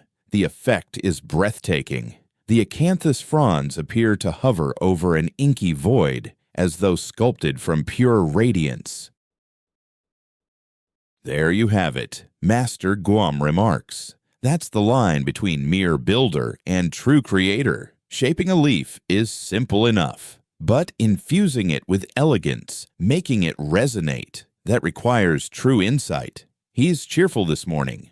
The blaze is history. The stone made it intact. Progress hums along. These moments shine brightest when the process feels enchanted. Near midday, a guest enters the shop. A priest from Notre Dame. Brother Anselm, the very one who earlier attempted to shortchange Master Guam on 4 leaves. Master Guam's face tightens at once. Brother Anselm, what brings you here? The monk bears a leather pouch. He places it on the bench with a solid thud. The chapter has assessed your grievance, Master Guam. We've chosen to uphold the initial terms. He unfastens the pouch. It brims with currency. Plenty of it. Gold and silver catching the light inside. 42 livres, Brother Anselm declares, as promised. The chapter regrets the confusion. Master Guam eyes the pile, then the brother. What prompted the shift? Suffice it to say, some chapter voices were nudged to recall the importance of contenting talented artisans, particularly those laboring on the Lord's abode. In other words, a superior in the cathedral's ranks instructed the cheapskates to wise up. Master Guam tallies the coins methodically. 42 livres across assorted coins. Enough to sustain a family for a full year. The chapter also seeks to order more pieces. Brother Anselm adds 6 additional capitals for the alcoves, matching the caliber of what you're doing now. Upfront payment, should you agree. Master Guam conceals his grin. I could be persuaded. What's your deadline? 6 months. Feasible? Absolutely. They hash out the specifics. Cost, handover dates, supplies. Brother Anselm jots on a wax slate. Master Guam maintains composure, though triumph gleams in his gaze. This marks a substantial contract. 6 new capitals atop the 3 underway. 9 creations total destined to grace Notre Dame for ages, and funds to sustain the workshop well beyond a 12-month. Once Brother Anselm departs, Master Guam lets a real grin break through. Now that's a surprise. Well done, Master. You remark, quote 131. He hesitates briefly, quote 132. Yet another apprentice. Someone even fresher than you were 3 years back. Someone you'd assist in training.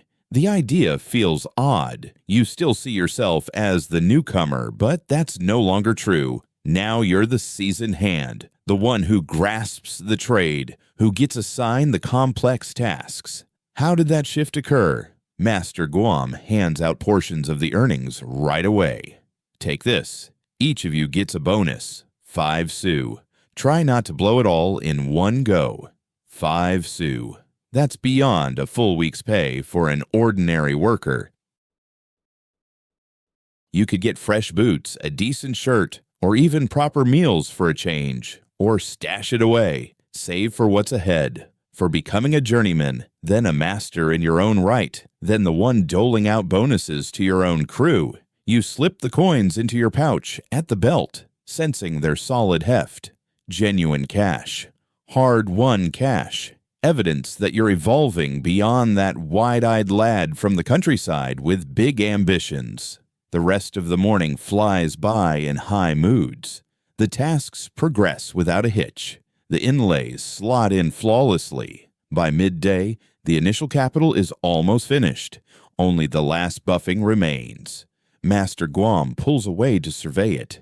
Solid effort, everyone. This ranks among our best. And it does. You can judge it clearly now. The acanthus foliage looks lifelike yet artistic. The scale is spot on. The deep blue-black inlay adds layers and intensity. This capital will catch gazes inside the cathedral.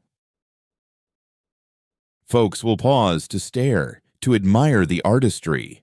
Your artistry shaped by your own hands. The sensation defies words. For the midday meal, Master Guam breaks routine. He shuts the workshop and leads the 3 apprentices to an inn, not the dingy spots you normally hit. This one's respectable. The sign features a gilded rooster. The interior is spotless. The floor rushes are new. The scent is of sizzling meat, not urine and sour ale. Quote 135, Master Guam declares. Quote 136, Raoul's face brightens. Michel just dips his head, though a faint grin shows. The innkeeper serves up spit-roasted fowl. Actual chicken, not dubious scraps that could be dove or worse. There's loaves of fine wheat bread. None of that gritty rye you settle for usually. There's cheese without that rancid edge, and wine. Quality Burgundy wine, not the thin swill from typical dives. You devour it as if it's your first real feast. The bird is juicy, seasoned with unfamiliar spices. The bread yields softly, full of flavor. The wine glides down easy, warming your thoughts with a gentle haze. Quote 137, Master Guam toasts lifting his mug. Quote 138. Quote 139, you all repeat. Quote 140, Master Guam adds. Quote 141, you raise your cup for that as well. In that instant, amid the inn with your mentor and comrades, savoring fine fare and fine drink, a sensation returns that you last knew before departing home. You feel anchored. Paris is harsh and grimy and perilous, yet it holds this too.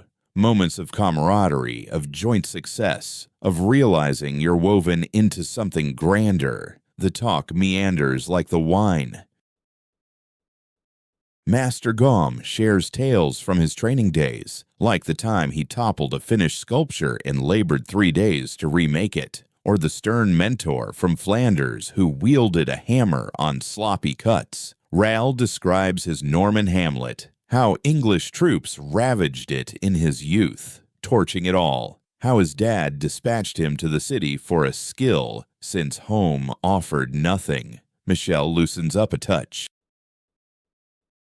He's from Brittany. Plague claimed his kin when he was 12. A cleric discovered him amid the village wreckage and brought him to Paris under church protection. The church bound him to Master Guam as an apprentice. These are the tales of 1440 as France. All have endured loss. All are piecing lives back together. You share your tale, milder by comparison, your Hamlet by Chartres, your kin intact and tilling soil, your choice to depart as the third boy, with no land coming your way. Your entry to Paris armed only with optimism. Quote 142, Master Guam observes, a bit tipsy. Quote 143, the compliment sits awkwardly. You're unused to such words from Master Guam. Thank you, Master.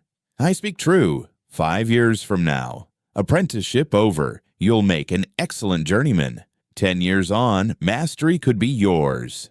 He settles into his seat. The trade requires folks like you. Youthful minds bringing new perspectives.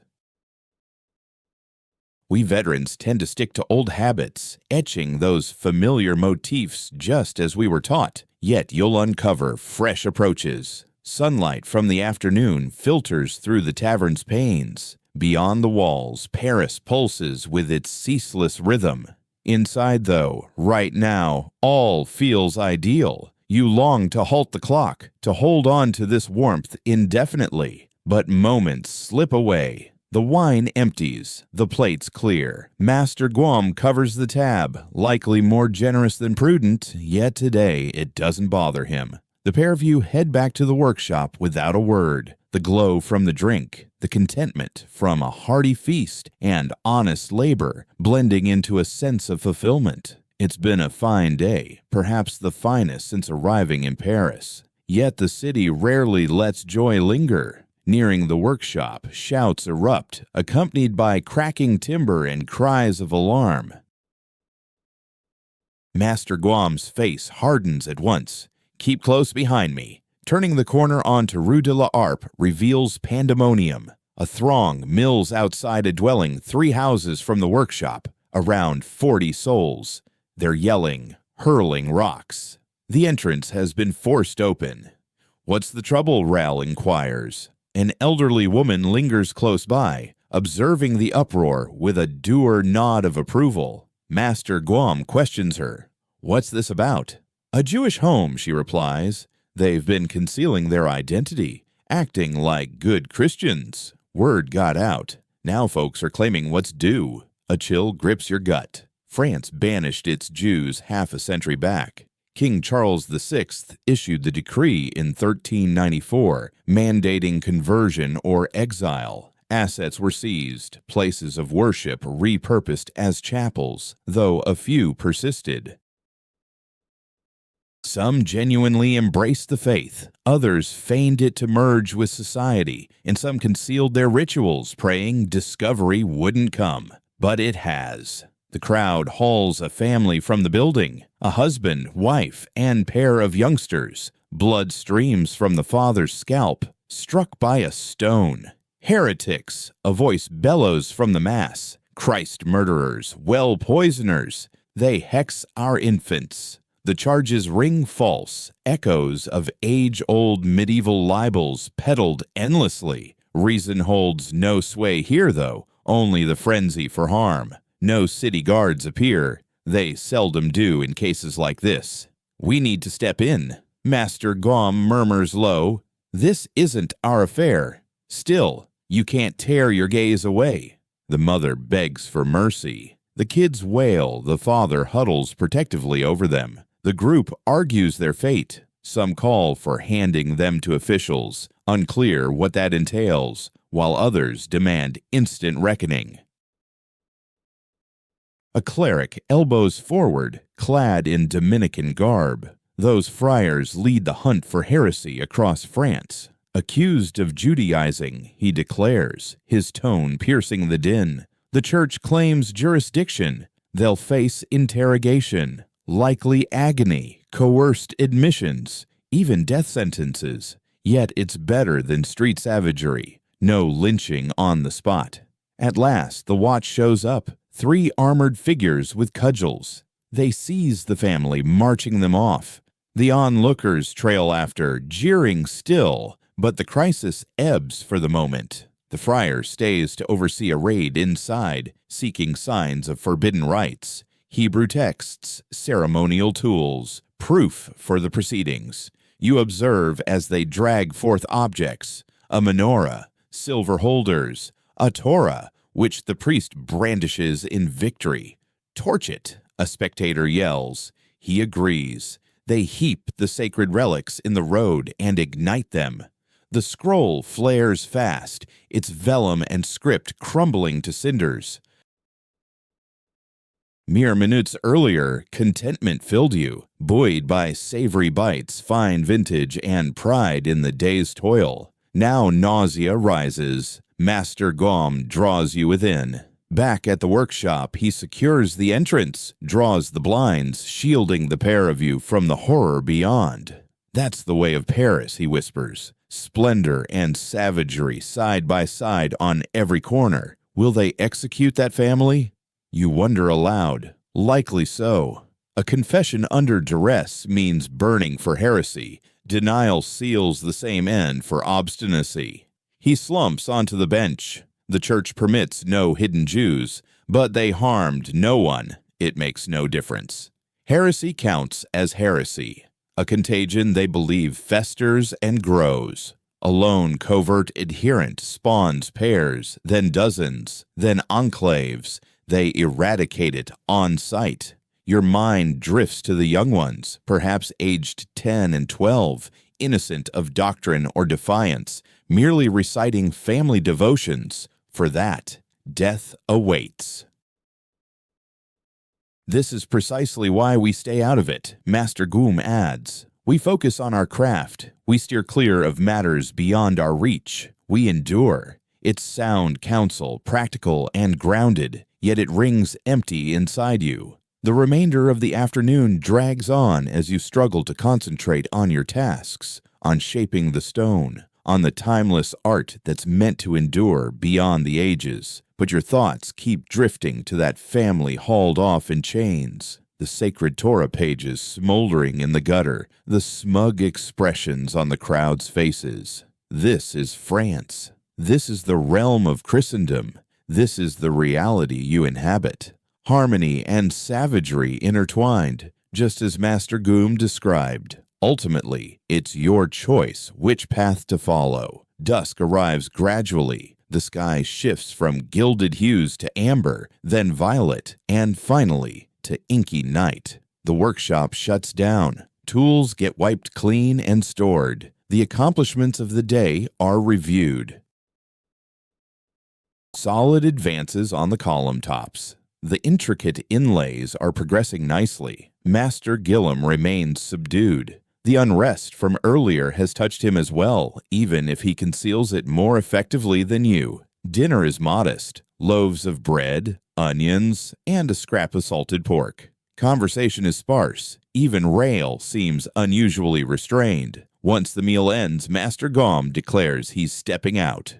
Quote 146. It's a falsehood. He's off to drown the images of the day's horrors in ale. That's his way of dealing with it. You head up to the sleeping quarters. Ral drops off right away. He possesses that rare ability to shed the burdens of the day the instant his head touches the bedding. Michelle lingers near the narrow window, gazing into the shadowy streets below. You settle beside him. Unable to rest, he gives a slight shake of his head. Those kids keep replaying in my head. So, the events stirred him deeply as well. It's just not evident in his features. Same here. Abruptly, Michelle reveals, my entire kin succumbed to the pestilence. I saw their skin darken and bodies bloat until they perished in agony. I was just 12. Back then, I believed nothing could be more terrible for a soul. He hesitates, yet plague strikes without bias. Divine judgment, as the clergy insists. But this is deliberate malice, folks deliberately inflicting suffering, slaughtering innocents over forbidden devotions. Words escape you in response. It baffles me, Michelle presses on. We're all scrambling to make it through life, all striving for paradise. So why quibble over the words of our pleas? The church teaches, I get the church's doctrine, but what's your view? Tell me yours. Deep down, you believe the church prioritizes dominance over redemption. You see priests wallowing in opulence amid widespread famine. You view the torching of youths for doctrinal deviance as an abomination. Theology be damned. But voicing that aloud is impossible, not even to Michelle, since such ideas border on forbidden beliefs themselves. And forbidden beliefs invite the flames. Quote 148, you reply with caution. Quote 149, Michelle nods thoughtfully. Yeah, I share that sentiment. You both fall quiet, staring into the enveloping gloom of the city. Paris eases into repose. Lanterns flicker in distant homes. A hound's bark echoes faintly. A mother's soft melody drifts from somewhere, soothing her little one, while elsewhere a Jewish household huddles in captivity, bracing for dawn's interrogations and torments. We ought to turn in, you suggest at last. Dawn brings another round. Yet another shift etching holy figures for the faith that dooms the innocent to fire. Michelle retorts with resentment. Still, it's another chance to craft something exquisite. You reply. That's our sole recourse. Fashion loveliness, and pray it counts for something. Michelle offers no rebuttal, but soon he steps away from the glass and stretches out on his mat. You follow suit. Shut your eyes. Seek slumber amid the shadows. This night, it arrives in time. Fitful, yes, but it claims you. Visions assail your rest, flames devouring sacred texts, unyielding stone effigies observing indifferently as cries pierce the air. You rouse in the profound hush of deepest night, the stillness that cloaks the city solely in those pre-dawn hours when all seems hushed. Ral and Michelle slumber soundly, their breaths even and deep. You remain awake, eyes fixed on the void. Thoughts whirl relentlessly. 3 years in Paris now. 3 years honing the skill of immortal stonework, erecting enduring monuments in a fleeting existence. But to what end? Merely to adorn the sanctuaries that sanction the pyres for the young. So your sculpted guardians can oversee the throngs that slay Jews, dissenters, and any the hierarchy labels unfit? The notion of departure tempts you, simply departing, returning to your rural home, embracing the plow, and a straightforward existence free of these ethical tangles. Yet escape proves impossible, for you've glimpsed your own potential. You've sensed the rock awaken beneath your touch.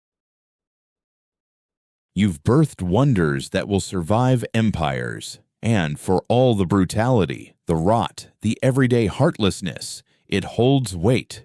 Creation holds weight. Loveliness holds weight. Forging expressions of the sacred, even when the body purporting to embody it is tainted. In that pitch-black vigil, you resolve. Paris will remain your forge. You'll perfect the trade. You'll shape your holy icons, your arches, your supports, but you'll carry the memory of that seized family, the sobs of the young, the truth that each block you hew breathes in a realm balanced between splendor and atrocity. Perhaps the beauty you craft will endure beyond the terror. In the distance, the city's bells toll faintly, signaling an hour lost to the dark. The night lingers on. You shut your eyes once more, and this time slumber arrives swiftly, dreamless. Dawn returns as it always does. The chimes, the chill, the slow return of sensation to your aching limbs. Yet this morning carries a sharper edge, a sense of resolution sharpening the air. Like a choice solidified, propelling you onward. You descend to the workshop. Master Guam is there before you, disheveled and haggard. He overindulged last evening, no doubt, yet he presses on with the labor. The trade ignores such frailties as headaches.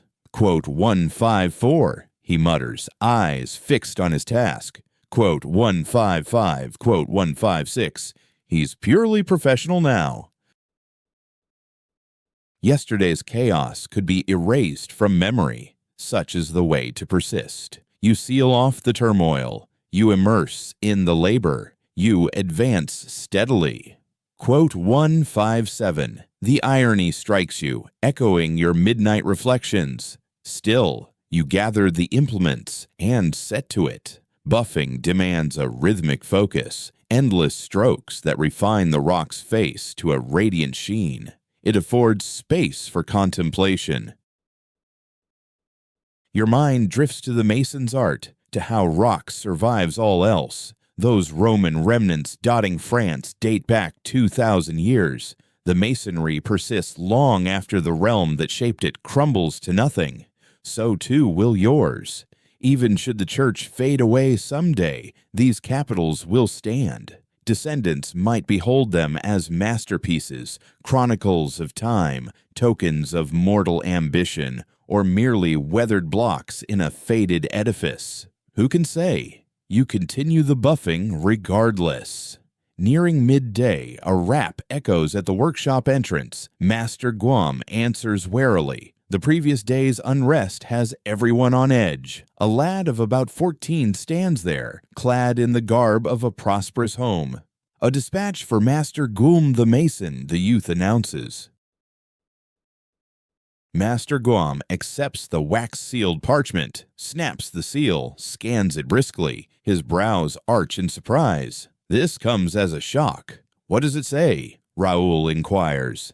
And summons from Gionda Montini. The title rings a bell. Ah, yes, the trader pelted with seafood not long ago. The fellow who vowed to see the vendor executed. What does he seek? You wonder aloud. He's erecting a personal chapel within his residence. Desires Master Guam to conceive and craft the masonry.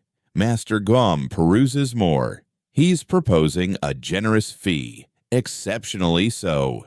Commissions from affluent patrons outstrip cathedral wages, handsomely. Though it involves navigating the caprices and pretensions of those who believe coin grants mastery over aesthetics. Will you agree? Raoul presses. I'll listen to his proposal. Etienne, accompany me. Me? Indeed, you've shown poise with patrons, and it's time you grasped dealings with elite commissioners. Forms part of your training. Soon after, you're traversing Paris streets toward the Manet Quarter. Here dwell the prosperous traders, lacking noble splendor, yet worlds beyond your own rank. Jane House stands imposing. 3 levels of solid stone, not timber. Panes of true glass, costly, uncommon. An ornate portal with wrought iron hardware. A retainer admits you. Inside, opulence overwhelms. Wall hangings of rich fabric. Furnishings of lustrous ebony timber. Tapers flickering unbound as though wax were cheap. True affluence, unadulterated. Montanet greets you in an upstairs room. He dons a garment edged in fur. The market mishap appears to have spared his composure. Quote, 169, he welcomes with cordiality. Quote, 170. Quote, 171, Montini waves you to seats. Attendants pour wine, fine vintage, reminiscent of the prior day's revelry. To the point, Montini declares, I'm constructing a family chapel. Seek superior masonry, pillars, capitals, a modest altar, not overly ornate, but impeccable execution. Your pieces at NRAAM impressed me. I demand equivalent skill. Master Guam inclines his head. That quality I can deliver. Your schedule? 6 months. Feasible alongside your cathedral duties. With extra hands in the workshop, affirmative. They delve into specifics, sizes, motifs, stones. Montanet shares concepts, some inspired, others disastrous. Master Guam guides the exchange adeptly, nudging the trader from folly while letting him claim the wisdom. Client handling, a subtle craft in itself. At length, they broach cost. Montanet names a sum that startles you. It dwarfs cathedral compensation for double the effort. Master Guam remains impassive. That seems fair for straightforward labor, but given the superior craftsmanship you're after, the most intricate detailing and top-grade stone, I'd have to add a premium to the quote. They bargain back and forth. It's all for show. Each of them has a solid sense of the job's true value, yet the back and forth is just tradition.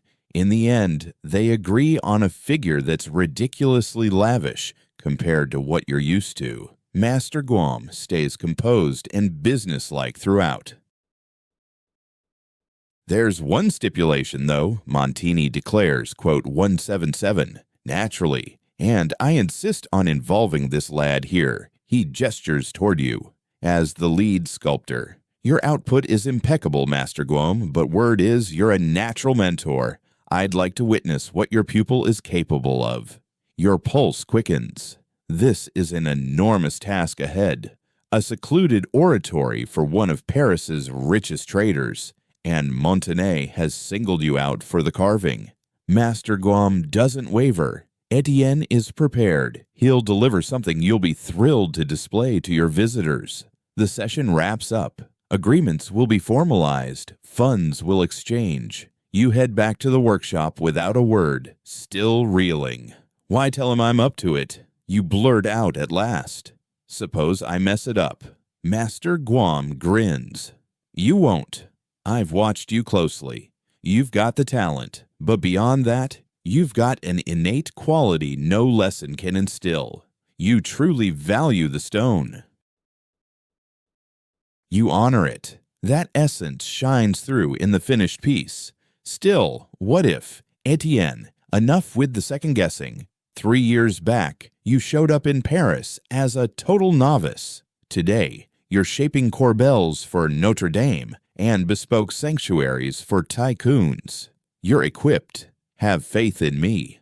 Part of you wants to trust his judgment. You have to, because a mistake on his part, a flop from you, might tarnish Master Guam's standing and derail your prospects forever.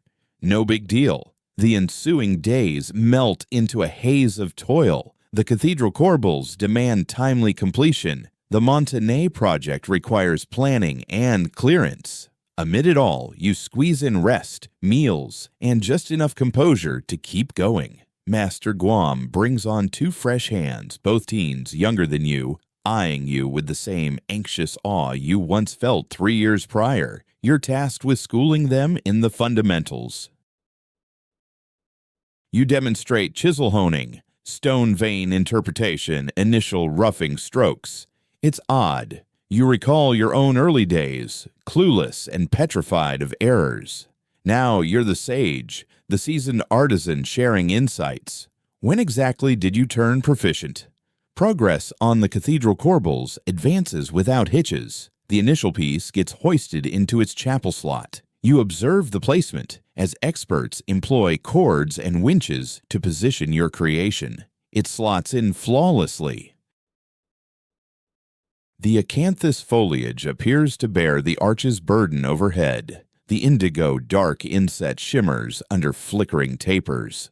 Onlookers pause to admire. A cleric praises the expert execution. An out-of-town aristocrat inquires about the sculptor. Your creation, shaped by your touch, born from your imagination in rock. The thrill never fades. After dark, you draft concepts for the Montané oratory. Master Guam offers direction but allows you to steer. What mood are you aiming for? He probes. Closeness, you reply. Montané seeks seclusion, nothing as vast as a basilica, something deeply individual. Spot on. So, how do you evoke closeness through masonry? You ponder. Compact proportions, modest heights, gentle arcs rather than soaring heights. Right? Let's see it. You draw. Master Guam offers feedback. You refine. Gradually, the concept emerges. Pillars topped with understated foliate crowns, less ornate than the cathedrals but refined. A pedestal flanked by reliefs depicting episodes from Jesus's ministry. A petite wheel window to diffuse hues throughout the room. It's lovely. It's secluded. It matches Montané's vision precisely. Solid effort, Master Guam concludes. Take it to him. He'll green-light it. 14 days on, you reconvene with Montané. Now Master Guam steps aside for you to unveil the proposals alone. You describe your concept, the seclusion, the bespoke feel, the shifting illumination from dawn to dusk, altering the ambiance. Montaigne pores over the drawings with focus. I like it, he announces. Start carving right away. And with that, your debut as head artisan on a big job is underway. The burden eases onto you. This is no drill. This launches your profession. You're past mere learner status. You're evolving into a full stonemason. The following weeks fuse into one. Labor, doze, labor once more. The mason's cadence devours all else. The cathedral corbels finish on time. Every one of the 9 set in their chapels. The overseers are content. Fresh projects get floated. Carving for the Montine oratory kicks off. You shape the pillars in the shop. Haul them to his residence. Erect them section by section. The pedestal forms. Jesus' immersion. The hillside address. The cross. Familiar motifs, rendered with meticulous attention. Montine drops by the workshop often. He enjoys observing your craftsmanship up close. He often invites acquaintances to admire the skilled artisan he's employed. "Behold this intricacy," he remarks to another trader. "Notice the lifelike creases in the fabric. It's almost as if it's actual cloth rather than carved rock. Your reputation is spreading. Folks are buzzing about Master Gaum's gifted protege, the young talent with exceptional flair." Fresh projects begin trickling in. Modest jobs initially, like an elaborate tombstone for a prosperous dowager, ornamental brackets for a trade association's meeting house. Yet they accumulate steadily. Master Guam declines a few offers. "We mustn't accept every request," he explains. "Prioritize excellence over volume. That's the key to upholding our standing." Still, his satisfaction is evident. The shop is flourishing under his guidance. His pupils are honing their expertise. His renown is solidifying as Paris's premier mason, and you're playing a central role in that success. One balmy evening, as summer blankets Paris and the daylight stretches lazily, Master Guam pulls you aside for a private word. "You've got 4 years remaining in your apprenticeship," he notes. "Yet you're already performing at a skilled tradesman standard, perhaps surpassing it." "Thank you, Master. I've been pondering your progress. Once your term concludes, I'd like you to remain here as a journeyman. Join my team officially. Competitive pay, greater autonomy, expanded duties. It's an extraordinary proposition. Plenty of trainees must depart their mentor's studio upon completion, hunting for jobs in a saturated field. Master Guam is granting you security, familiar surroundings, tasks where you already shine. I'd be privileged, you reply. Excellent. Consider it done. 4 additional years as apprentice. Then you'll step up as journeyman Etienne Mashaw, stone sculptor. He grins. You've merited this. That night, stretched out on your straw mat in the upper chamber, you ponder what's ahead. 4 more years, followed by journeyman rank and someday mastery, your own studio, your own students. The ambition that drew you to Paris is unfolding before you. Not swiftly, not without struggle, but it's real. Your thoughts drift to your kin back in the hamlet near Chartres, your folks toiling the same soil their forebears knew, your sibling taking over the homestead, your sister wed to a local agrarian's boy, each of them following paths predetermined since infancy. You forged a different route. You ventured to Paris. You mastered a trade. You're fashioning legacies that will survive you. Was the risk worthwhile? The perils, the toil, the isolation, the ethical shortcuts. Reflections turn to the Jewish household, the blaze that claimed the baker and his little ones, the gnarled roots along the path, the myriad cruelties you've beheld. Yet you also recall the corbel you shaped, the sunlight filtering through Notre Dame's arches, the thrill as raw rock transforms into sculpture beneath your chisel. Absolutely, it was. You shut your eyes. Beyond the walls, Paris eases into darkness. Bells toll. The metropolis sighs. Dawn will bring fresh labor, more rock to shape, more elegance to craft amid savagery. But this evening, you're simply weary, content, the rewarding fatigue of purposeful effort accomplished. You draw the meager coverlet to your neck. The attic holds a rare warmth, summer's glow persisting past dusk. Your breaths even out. Your thoughts settle. You muse on rock itself, its steadfastness, how your creations will persist a century from now. 2, 5, long after your name fades from memory. These corbels will endure. These pillars, these sculpted figures, not forever. No thing is. One day even Notre Dame will decay. But in your era and eras beyond, the masonry will persist. That's sufficient. It must be. Slumber arrives swiftly this time. No haunting visions, no restless frets, just profound restorative rest born of weariness and serenity. Ages will unfold.